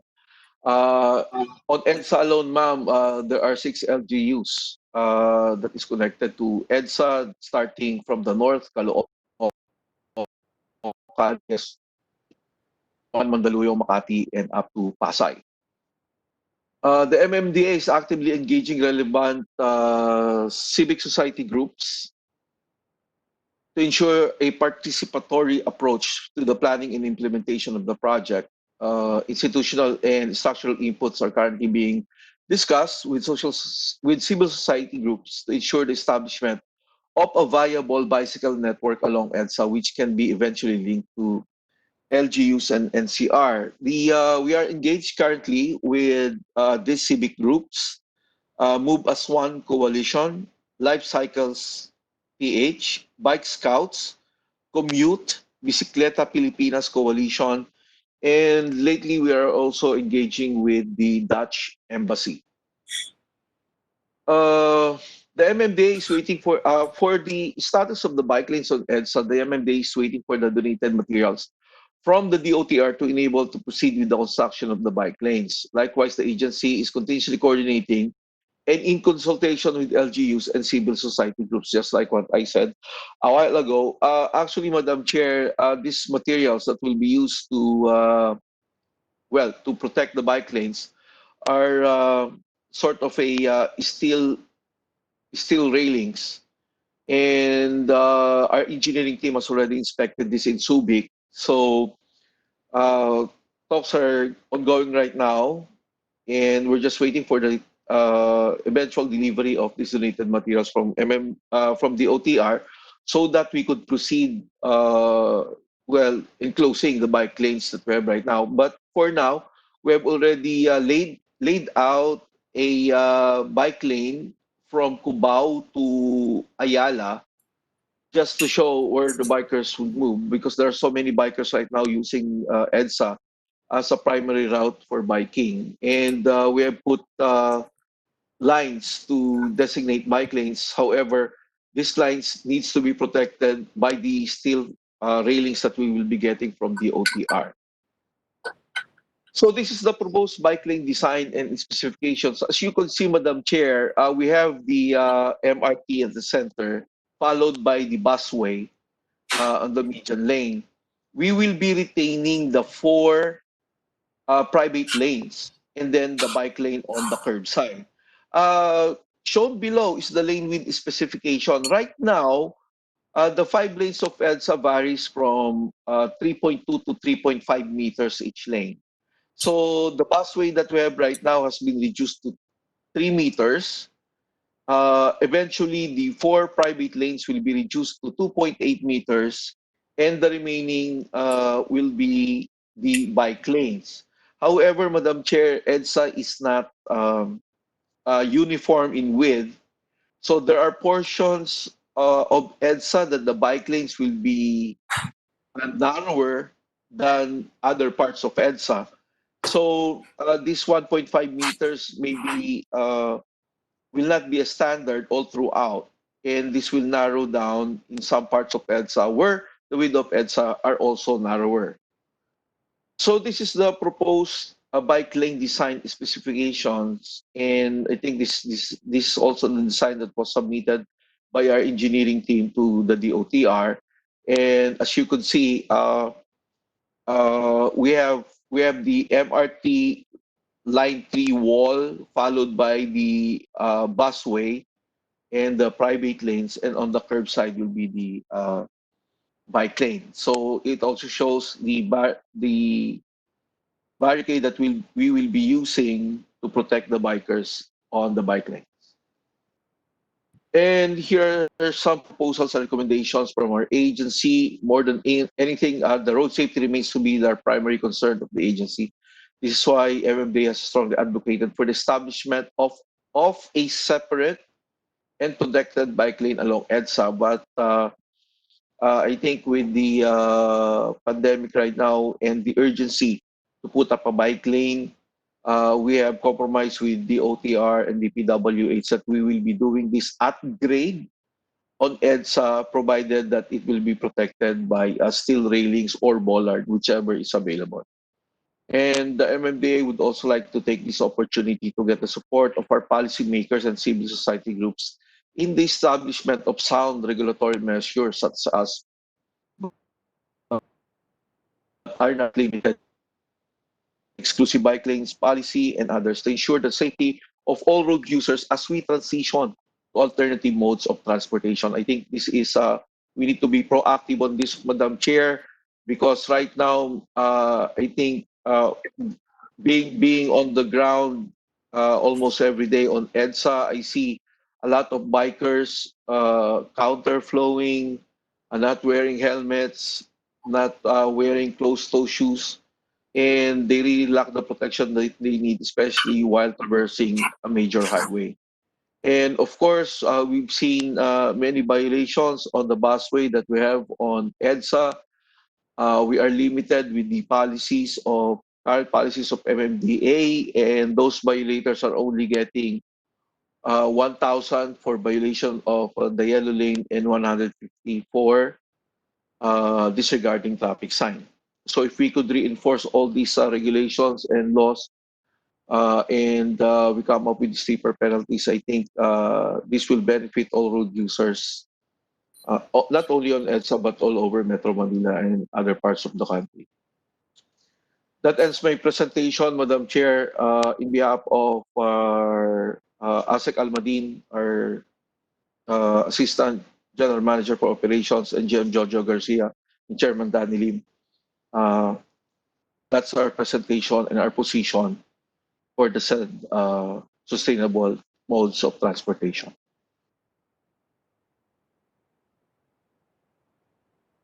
Thank you for that. I just have a few questions. You Yes, Madam Chair. mentioned that EDSA is not the same width all throughout, no? Yes. Understandable naman yun. So parang were you saying that all the lanes would be at some point, also at some point there would be smaller lanes, Bike lanes. Yes. including the bike lane. So what's the minimum for the bike lane? Just because for further safety also. Actually, ma'am, there's this part on EDSA, particularly before Orense, that it's really narrow. When we laid out the bike lanes using paints, it's really narrow, and yes, we see the point to the point of it's being unsafe for bikers. So Yeah. that's why we are also raising this to DPWH and the OTR of Yeah. what we could do. Maybe we could put up a ramp transitioning from the road to the sidewalk, because the sidewalks on EDSA are wider compared to other streets. So we are coming up with alternatives on these portions of EDSA where Okay. bike lanes are narrower. Okay. Well, obviously, I mean, I've also biked in other parts of the world. There are really areas where, like I was saying, the bike lane is not parallel to the main road, no, because it's really Yes, ma'am. impossible. There's also parts where it merges. I really don't suggest a merging in EDSA. I don't think that would be safe. Yes, ma'am. So let's not make that an option. Pero if they have to turn to a side street and come out again, there's really nothing wrong per se with having to do that. I'm just throwing in my 2 cents worth as a biker myself. I would rather turn and have to bike an additional 200 meters or 300 meters than be unsafe. So just my thoughts on that. The other thing that I wanted to point out, I noted your comments on the need for all sectors to be involved for this to work out. If the bikers do not on their own bike defensively, because it is always important that you bike defensively, they will also subject themselves to injury, no? Like you said, yung kailangan mag-abala talaga tayo naka-closed shoes. I was actually thinking when I saw the guidelines whether I will be recommending closed shoes or not, because I can imagine yung mga nasa barangay, baka hindi sila nagko-close shoes, and going from short distance, pinabili ka ng patis, sumakay ka ng bike, bibili ka ng patis, nakachinelas ka lang, siguro sa barangay okay lang yon, no? Oh, yes, But, ma'am. Yes, ma'am. if you're going to be on a main road where sometimes these more things can happen, I would also suggest that we're very strict on these things for the protection. So yeah, the bill itself does call on the sustainable transportation bill that we're taking up now does call for everybody's participation and support, but so does the bill on emergency pathways that is already pending on the Senate floor. But I think, beyond laws, even though my primary task is a lawmaker, the most important and the most effective way of getting this done is really communications, because to a large extent, it needs change of behavior. So I would imagine the bus drivers on EDSA, hindi talaga sila sanay na makakita ng bike. At pag hindi yan kinausap ng maayos na the bikes have a right to the road, nakakatakot din kasi I'm reading this book on the future, the 21st century and how transportation will evolve, no? And when we have driverless cars, yung self-driving cars, yun walang emotions yun kasi hindi tao yun eh, no? Pero Yes, ma'am. ang driver tao siya. And I've personally had a lot of encounters, not on EDSA, I don't bike on EDSA, but mostly in the south, towards Cavite, Tagaytay, Batangas, where I've had not pleasant interactions with drivers. And ang sagot nila parati sa akin pag kino-confront ko, because I really confront them, because I tell them na gusto mo akong patayin. Malit pa yung mga anak ko, nag-aaral pa sila. I really tell them that because I need them to remember na tao yung nakasakay sa bike. In my case, nanay. I tell them that. And ang sagot nila sa akin, always, always, sorry po, nagmamadali lang po. You know, so makakapatay sila ng tao for the simple reason na nagmamadali sila. That's really, whether bus yun, and hindi pa yata ako nakaano ng bus, jeep, truck, and mga personal vehicles, yung mga na personal encounter ko. Ganun lang yung sagot nila. So for that reason, they will unahan ka nila o overtake ka nila. That's the thing. So it really requires behavioral change, and that's why sabi ko rin That's sa staff ko, we need also to consult sociologists, kayo din, sa MMDA, sa DOTR. You really need to consult sociologists, communication experts to really tell people na ganito na ngayon, road sharing na. Kasi yung iba Opo. dyan, wala talaga silang concept. I'd like to believe that over time, sabi nga ng mga biker friends ko, way back pa to when I was biking regularly via Cavite to Tagaytay and Batangas. After a while, feeling namin yung mga bus at saka jeep na regular nagpa-fly ng route, nasanay na sila na may bikers doon. So mas kadalasan sa kanila, binibigyan naman nila kami ng space. Mas nakakatakot yung private vehicles na nagugulat sila na bakit may bikers doon. Tapos sila pa yung medyo aggressive and hindi nakakaintindi ng isang topic lang nila, talsik ka kagad kung nakabike ka, di ba? Wala naman, di ka naman napoprotect ng bike eh. So yun lang naman yung point ko. To recognize what you said, that it's a collective effort and we really Yes, need ma'am. to do a lot of this. In fact, maybe you can already be making use of radio, you know, just having cycling groups. Marami tayong grupo na kasama sa mga hearings na to, even psychologists nga, sociologists.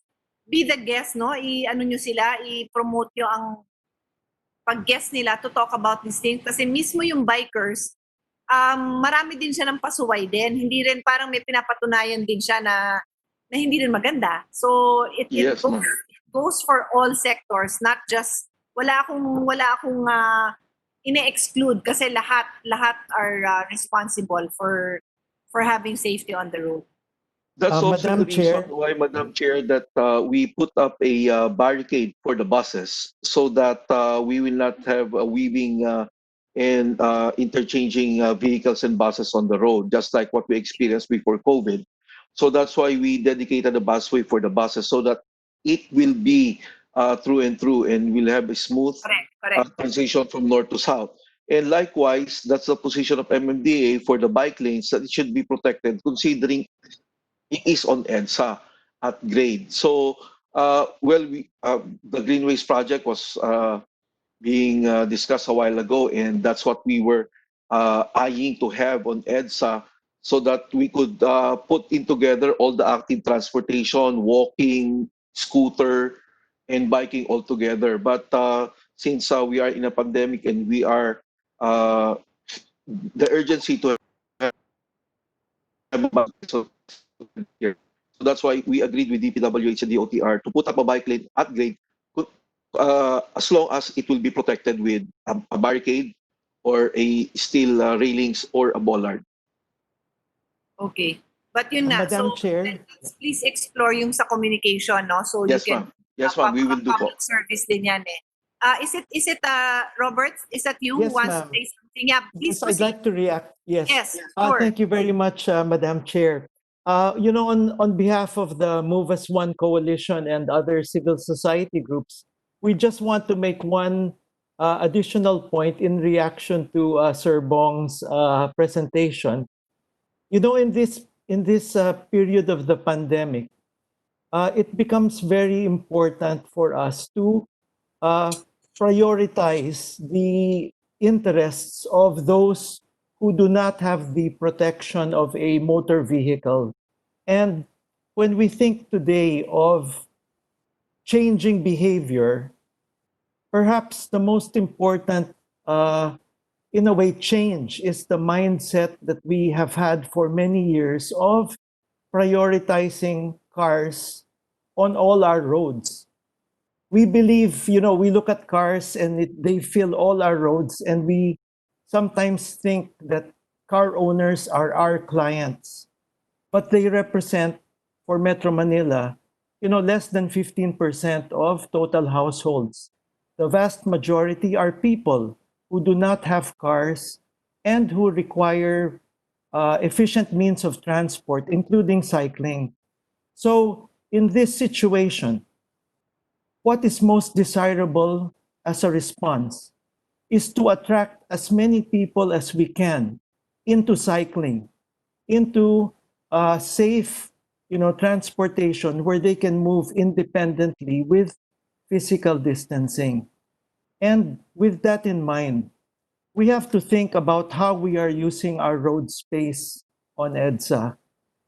What I observe is that MMDA continues to preserve the number of car lanes dedicated to motor vehicles. And if MMDA had a different objective, which is maximizing people throughput, they would probably allocate a much larger space for bicycles than just 1.5 meters. You see, today we are seeing so many people already migrating into using bicycles. There will be many, many more in the coming weeks as the economy revives. We should provide as much space as we can because our objective in this period is to shift as many people into cycling as we can. And actually, it would be desirable if we reduce the number of people using motor vehicles. We know this already. So we need to change our mindsets. MMDA, DPWH, and other agencies that are involved in infrastructure. Car owners are not our clients in this situation. Thank you. Thank you for that. That's also why I reiterated my request for the data as to how many, what is the volume of employees, or for that matter, commuters. I specified employees because it's kind of easier to gather that data. But if there's any other means of gathering the data, I really would like to know what are the distances that these people travel, because that would also affect the kind of routes and networks that we would make, no? So if it turns out that maraming naglo-long distance, then that's the argument for bigger space on EDSA. If it turns out that a lot are within their own communities, then we have to also focus on that. So I think we all know that in principle. It's just the reality of making that shift would be difficult, because I'm sure there are a lot of car owners like me that would be willing to make the shift if I have a way to go to my work in a more sustainable manner, no? So it will take a bit of time till we get this done, but if we really don't let it go and talagang tutok tayo, I'm pretty sure we can achieve it. Thank you so much for that intervention. I also wanted to check if DOH is still with us, because I wanted to point out that I'm also concerned for the safety of the bikers in the long term, in terms of their respiratory health. So, I know that the immediate concern tends to be the road safety, no? Because that can be very drastic. Isang mali dyan at masapul yung biker, that's life right away. The respiratory problem might take a little bit more time. It may take a few weeks, months, but over the years, they really might develop life-threatening conditions, including lung cancer. And so I wanted DOH to weigh in on this because it really puts a lot of pressure on the planners and on the implementers to ensure that, again, there's less vehicles emitting these pollutants on the roads, and those who are emitting pollutants, their pollutants are reduced to the maximum possible amount so that yung ini-emit nila are less harmful. No, the fact that they're emitting carbon is already in itself not good for our environment, but normally it also, from what I know, the number one pollutant in terms of effect on health is transportation. So that is really another reason why we have to move quickly. So again, I'm not sure nga if DOH is with us, pero can I just ask the Secretariat to relay that concern to DOH? Kasi when we parang draw our roadmap, we want to be able to, in the same way that si Mr. C envisioned the roads being dedicated to those who have less, and so they can't afford a car, find them a way to use those roads. Ako naman, I'm adding to that that whatever vehicles are on the road should not be directly contributing to the deterioration of health of the commuters. Okay. So on that note, let's move on to, yeah, I'm told Dr. Beverly Ho is still on, so I hope she took note of that. Just for the record, because we have them with us, Dr. Lizanne Ferrante Calina, Professor Sherman Cruz, who are both our advisors and experts on futures thinking and development, Ms. Angelica Sanchez, League of Provinces. Mr. Enrico Basilio was also earlier with us. He was able to speak last week and contribute to the discussion. All right. So next is DILG. Yusek Echeverry will be speaking. Yusek, you have the floor. And may I just Thank you very much, ma'am. yeah, may I just ask my staff to text me who are the remaining speakers, because I'd like to be able to give them a heads up, please. So kindly text me 2 or 3 people who are next. Thank you. Sige, Yusek, please take the floor. Thank you very much, Madam Chair. The Department of the Interior and Local Government respectfully manifests our support to the subject Senate bills as they are in line with the 1987 Constitution, Sections 5 and 15 of Article 2 of the Constitution states, Section 5, the maintenance of peace and order, the protection of life, liberty, and property, and the promotion of the general welfare are essential for the enjoyment by all the people of the blessings of democracy. Section 15, the state shall protect and promote the right to health of the people and instill health consciousness among them. Notwithstanding, we respectfully recommend for the subject Senate bills to be consolidated, considering that their subject matters may be contained in one legislative measure. It has been noticed, however, that Senate bills numbers 319 and 332 seems to be more comprehensive and have more relevant provision that may be considered to be part of the consolidation. This is also to respectfully submit that the local government units are active participants in the institution and operation of the local public transport route plan.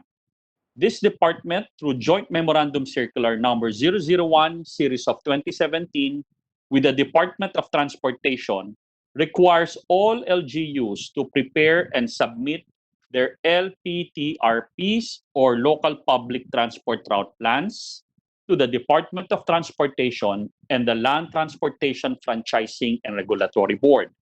The main objective of public transportation route planning is to reduce the reliance on private vehicles use and move towards environmentally sound mobility solutions.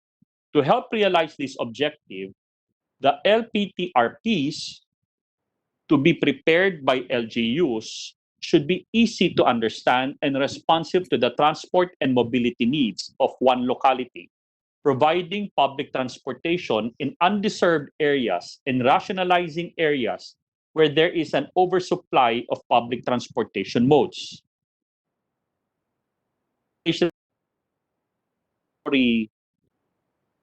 Plan must also be in conformance with and integrated with other local plans, such as the Comprehensive Land Use Plan and the Comprehensive Development Plan. Lastly, the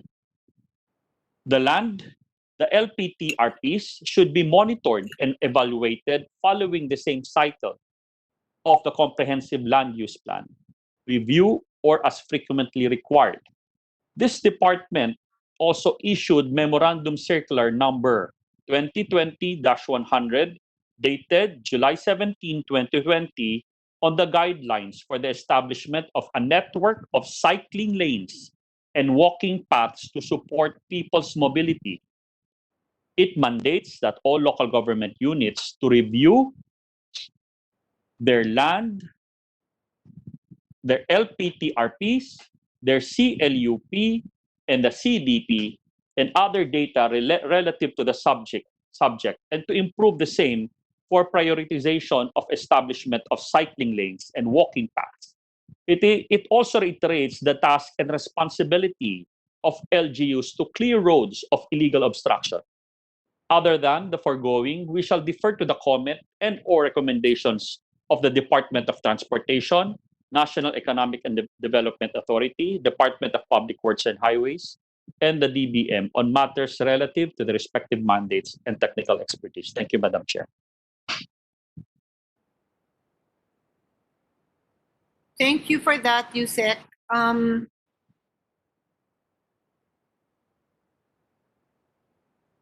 Yeah, we'll also be inviting you to join us in the technical working group, no? Which, if we finish all our resource persons today, might be our next hearing already.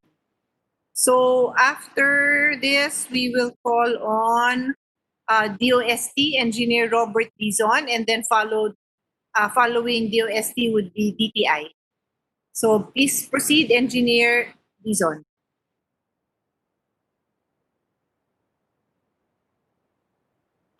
Good afternoon, Madam Chair. Good afternoon. Good afternoon. Please proceed. May I share my presentation? Sure, of course.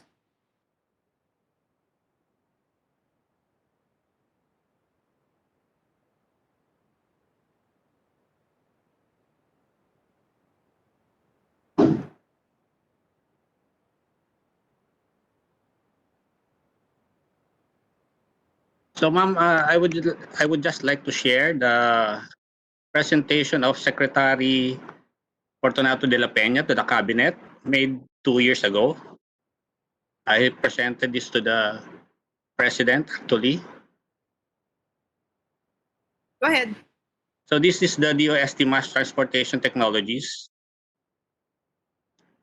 So the action he requested from the Cabinet is the adoption of DOST developed mass transportation technologies, particularly the hybrid electric train, the hybrid electric road train, and the automated guideway transit.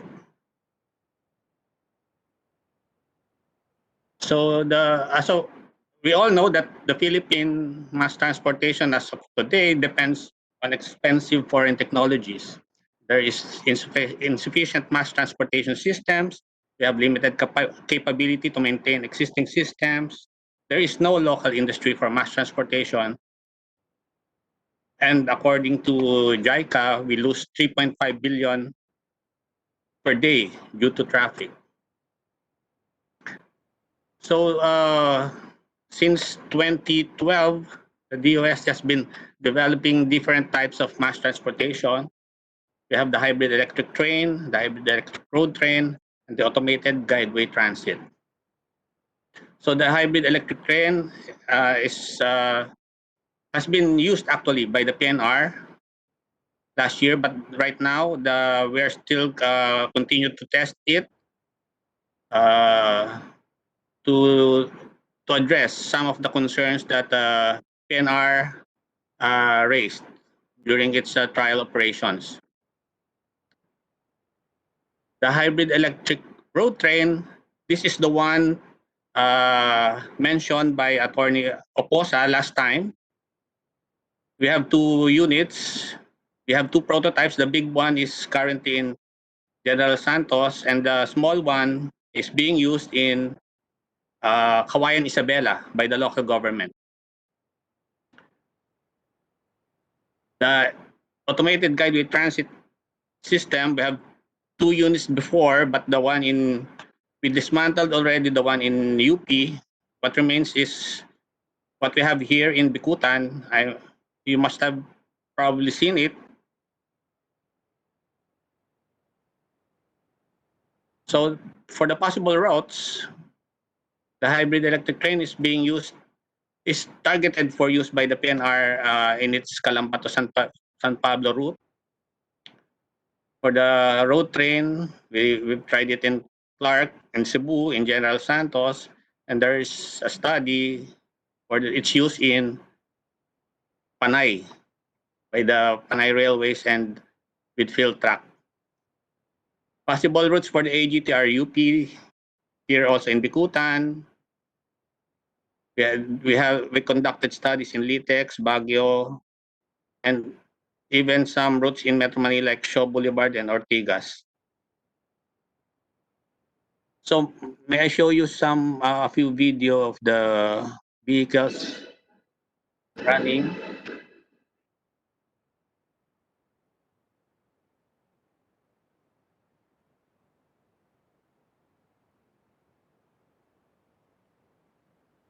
So this is the train.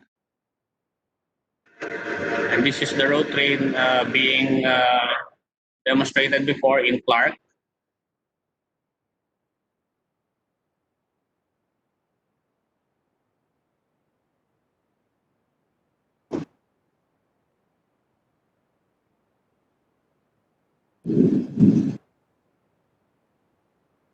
And this is the AGT in UP. This was the AGT in UP.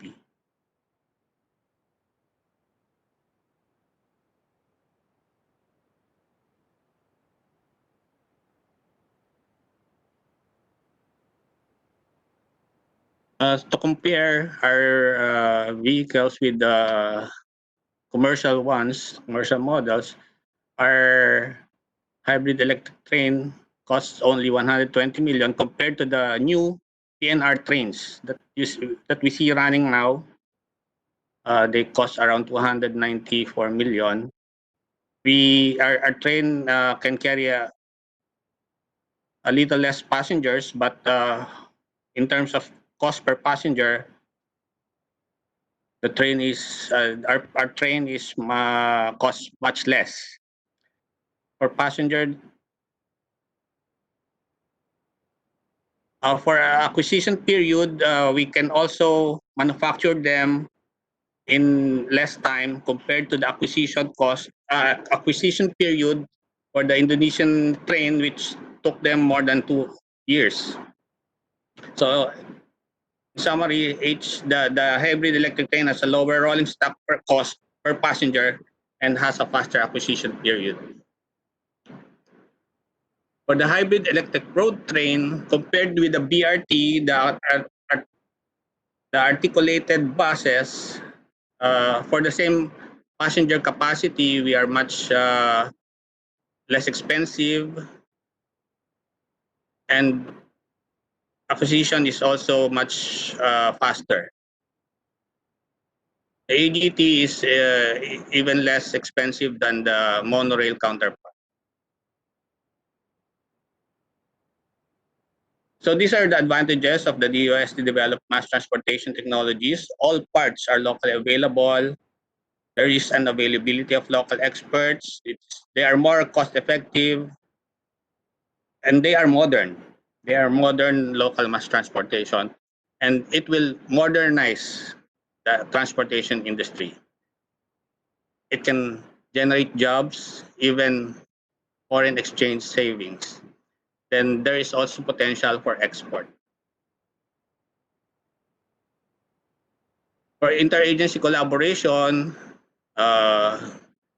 Secretary De La Peña would have wanted the DOTR to support the DOST mass transport technologies.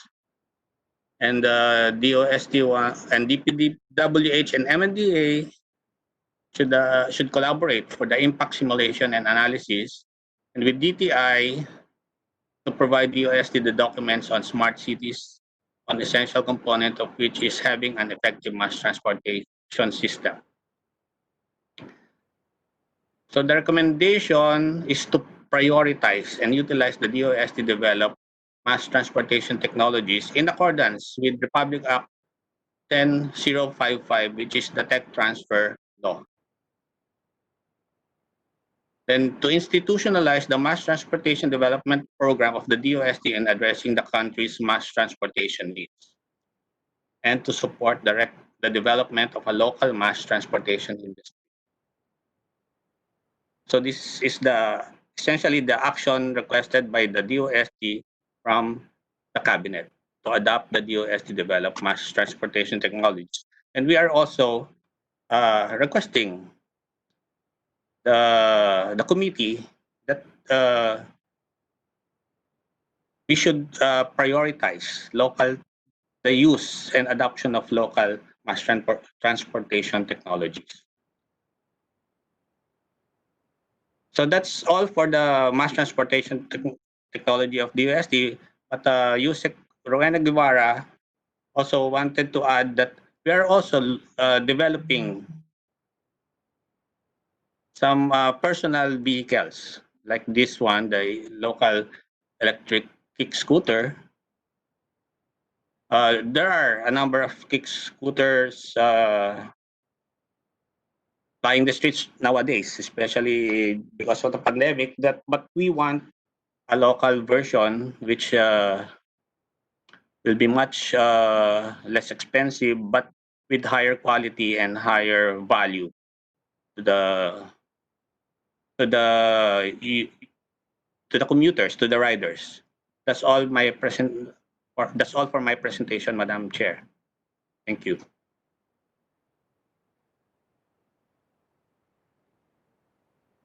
Thank you. I have a few questions. Yes, ma'am.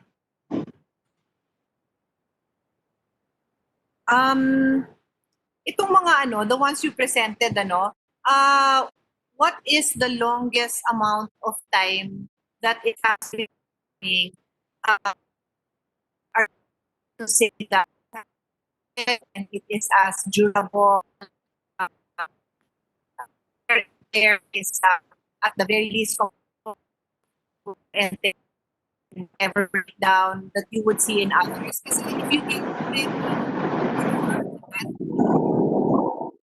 If you confirm that, then I don't understand why you get it prioritized.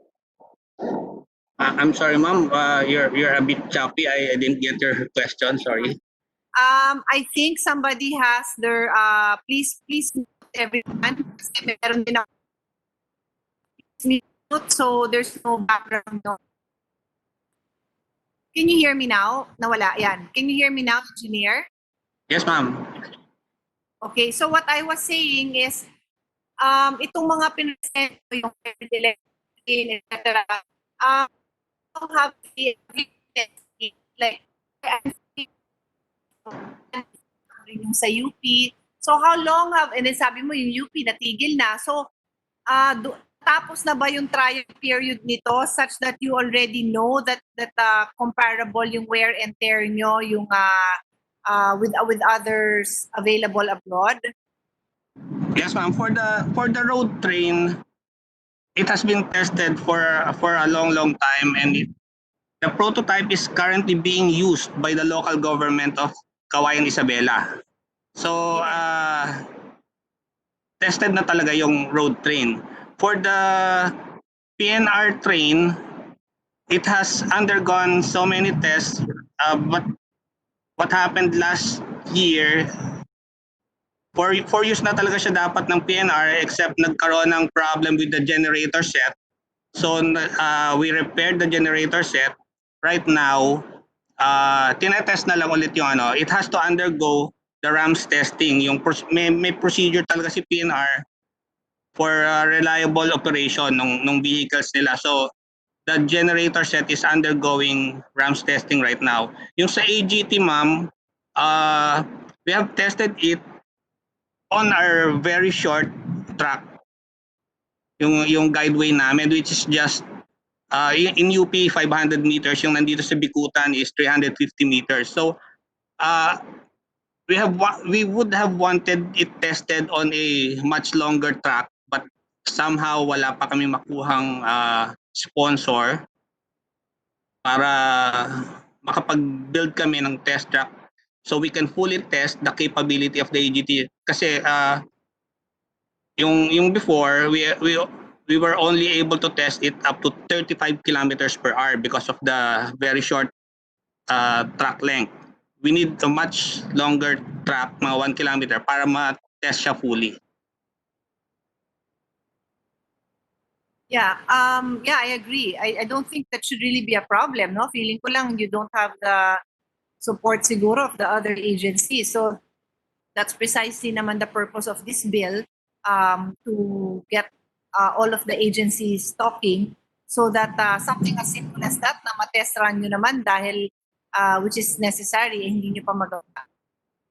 We really want to see the other agencies, whether it's DILG, under the direction of NEDA, DOTR, to really support you in this endeavor.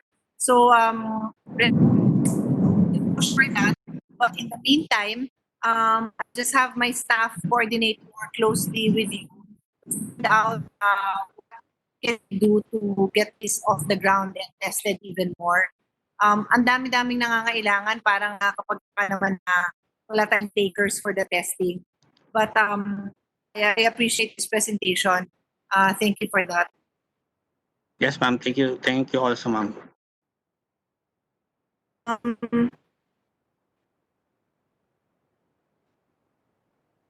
Sandali lang, baka may pahabol ako na question. Sandali lang.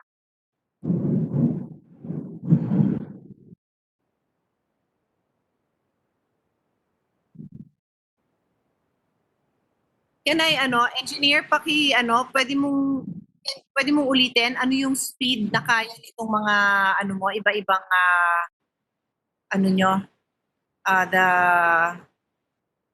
the train, the parang bus. Are you still there, engineer? Yes, ma'am. Yeah. All of them, ma'am, are designed for 60 kilometers per hour maximum speed, ma'am. Okay. So hindi pa naman siya parang bullet train. Hindi, ma'am. Urban ano siya, urban mass transport siya. Hindi siya for long haul transport. Okay.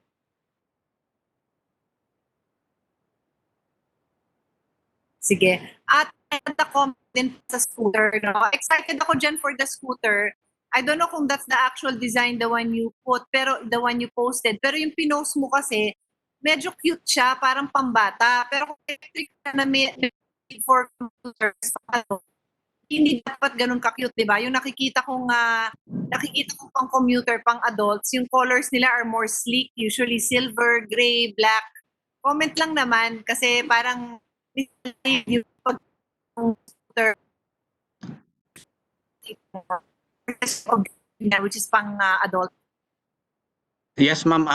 Actually, ang gusto namin i-point dyan, we will be using our newly soon to be opened 3D printing facility. So with our facility, pwede nating i-customize yung mga designs ng scooters natin.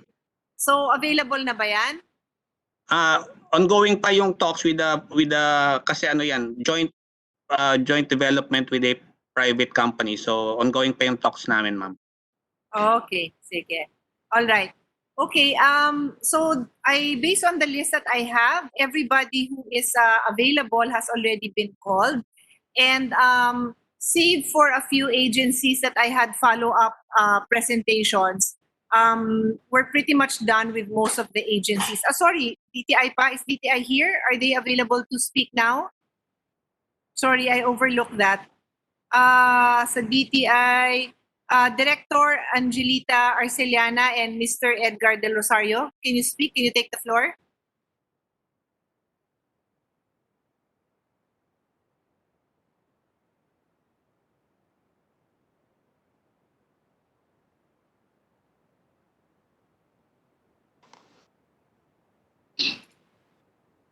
Madam Chair, Yeah.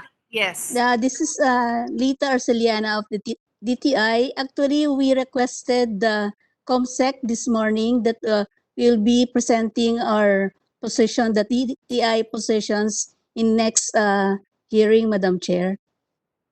Okay, I was not informed by our COMSEC on that. All right. Okay. Sige, kindly, can you just prepare a written statement then, no? So that whether I call on you or I just read your position paper, at least I already have it, because it is possible that the next hearing will already be at TWG.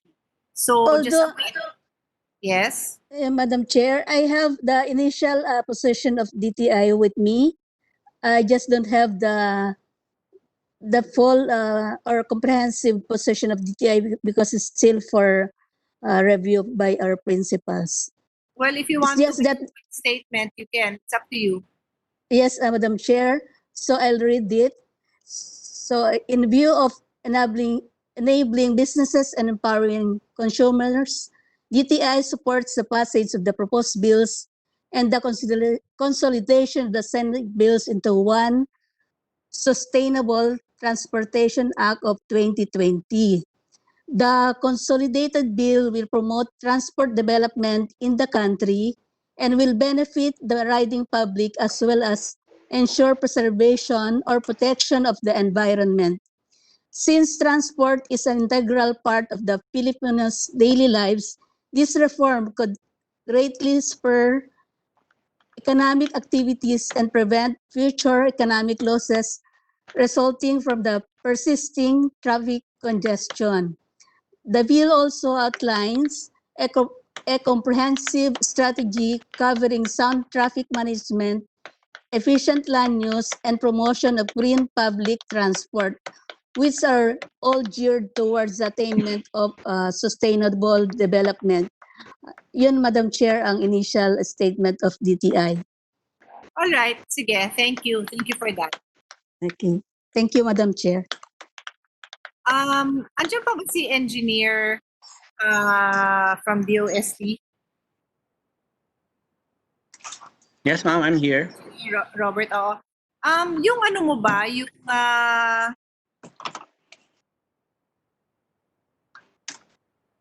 the one in UP is a hybrid electric train or AGT yon? AGT yun, ma'am. It has an elevated guideway. Okay, so when you say AJT, what makes it an AJT is the fact that it's elevated. Yun ba yun? Is that the distinguishing factor? Yes, ma'am. It has a guideway. Kaya automated guideway transit. Yung AGT is automated guideway transit, ma'am. Parang instead of a railway, it's a guideway. Meron siyang dinadaan. Yes, ma'am. That's your point. Para siyang monorail except that there are two rails, not just one. So hindi mo siya matawag na monorail because there are two rails. Yes, ma'am. I got it. Okay, so for all intents and purposes, ang AJT and a hybrid electric train are similar except that one is AJT is elevated. I mean they both have a way. It's either a railway or a guideway. Tama ba? Sorry, Yes, ma'am. I'm not a transpo expert, but I'm just trying to visualize it in my mind. Yung road train natin has a driver that can steer. So it runs on the road. Kaya may driver siya na nag-steer along the road. Yung AGT, ma'am, it is steered by the guideway itself. Sorry, alin ang may driver, yung HERT? HERT, ma'am, hybrid electric road train. Yes, it's like a bus. It's like a bus. Yes, ma'am. It's a BRT. bus. It looks Yes, like ma'am. Parang BRT in tandem, buses in tandem, ma'am. 5 buses in tandem. Okay, so ang HERT mo is parang BRT for simplicity. Yes, And ma'am. then yung automated guideway mo parang monorail pero hindi siya mono, duo. Yes, ma'am. Correct, ma'am. Okay. And then yun nga, since ang HERT mo parang BRT siya, may driver nga kasi wala naman siyang truck 'di ba? So kailangan talaga niya ng driver. Unlike Yes, ma'am. the HET and the AGT na meron siyang guideway or meron siyang railway, something like that, right? Yes, ma'am. Correct, ma'am. Okay, sige. Thank you. Naintindihan ko na. Okay, kasi may pinapatayo dyan sa Taguig ang brother ko, si Mayor Lino. So, as you were speaking, pinapadala ko sa kanya yung picture, tapos tinatanong niya sa akin kung anong pinagkaiba sa monorail. So, ang difference lang naman is the way it's set up. Now, mono versus a dual track. Tama? Yes, ma'am. We have presented this to Mayor Lani before. Okay. Okay. Sige. So alam po niya tong project na to, ma'am. Alright. Sige, maraming salamat, engineer. Thank you, ma'am. Thank you din. So as I was saying, so salamat din sa DTI. And as I was saying, our next hearing might already be at TWG, but I will still expect the presentation that I requested from the other agencies for the bigger picture, no? So just await our notice of the next hearing. I'd like to thank all the resource person. Is there anyone here who would like, I can still spare a few minutes if there's anyone who would like to react, to make a comment. I'm open to receive any comments from anyone. Just take the mic because I cannot see all of you. Madam Chairman, I'm Jundi from DNR. Hello. Yes. Yes, go Good ahead. afternoon po. Ma'am, we will submit our final position paper. But for now, ma'am, we would say that we fully support, ma'am, that the bill on promoting sustainable and alternative modes of transportation and mobility to improve air quality and increase efficiency. So right now, we are in partnership with the Interagency Committee for Environmental Health, also chaired by the DOH. And we are coming up with a more stringent particulate matter, which is PM 2.5 ambient air quality standard. So we could inform the public on the more realistic levels of air pollution. And this is studied by the DNR through the IASE and the University of the Philippines is based on actual hospital cases in assistance with the DOH for morbidity from pulmonary diseases. And we are expecting probably within this year, ma'am, if would push through with this policy. And also, we are conducting an initial inventory and dispersion modeling studies regarding the air quality impact of the jeepney modernization program. And when we finalize this one, DTR have a more scientific basis on the implementation of that program and how the jeepney modernization would impact into reduce in PM 2.5 and reduce on PM 10. Probably, ma'am, we will just submit our final position paper because we're still currently. Thank you very much. Sige, but can you also include your best practices that you've observed in other countries on the combination of the different modalities of transportation in similar metropolitan areas like ours para nakikita din natin yung volume. Kasi for example, i-compare mo yung volume of traffic natin sa Denmark and that would be Copenhagen. Malayo, 'di ba? Ano bang may 1 million ba ang residents ng Copenhagen compared to Metro Manila? So I'm all as you all know siguro by now, I'm a big supporter of bike as a mode of transportation, pero I really need DNR also to weigh in to the extent na meron din kayong information and research on best practices in other countries, how the pollution can be lessened by adopting these different modes of transportation. Okay? That is noted, ma'am. Thank you po. Sige, thank you. So, is there anyone else who would like to take the floor?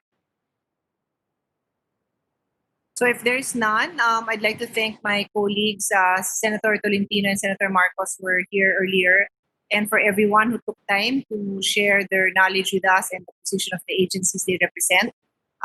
Please note, we continue to be open on any other concerns you want to raise, additional information. We are closing in on the end of this series of hearings so that we can finalize the bill.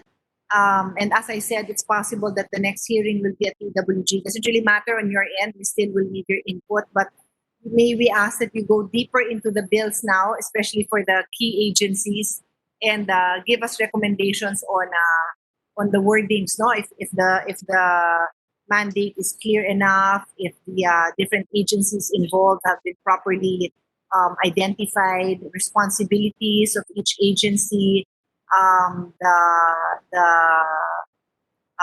what do you call this? The depth or breadth of the responsibilities of each. Please let us know so that we can be more detailed and send somebody who has the authority and the capacity to make those kind of interventions. Or you can also write it down in a position paper that really details certain provisions that you feel are over your areas of expertise. And that also goes for the other experts here. Your input is very welcome. So on that note, thank you very much to everyone, and the hearing is suspended. Have a good afternoon and stay safe.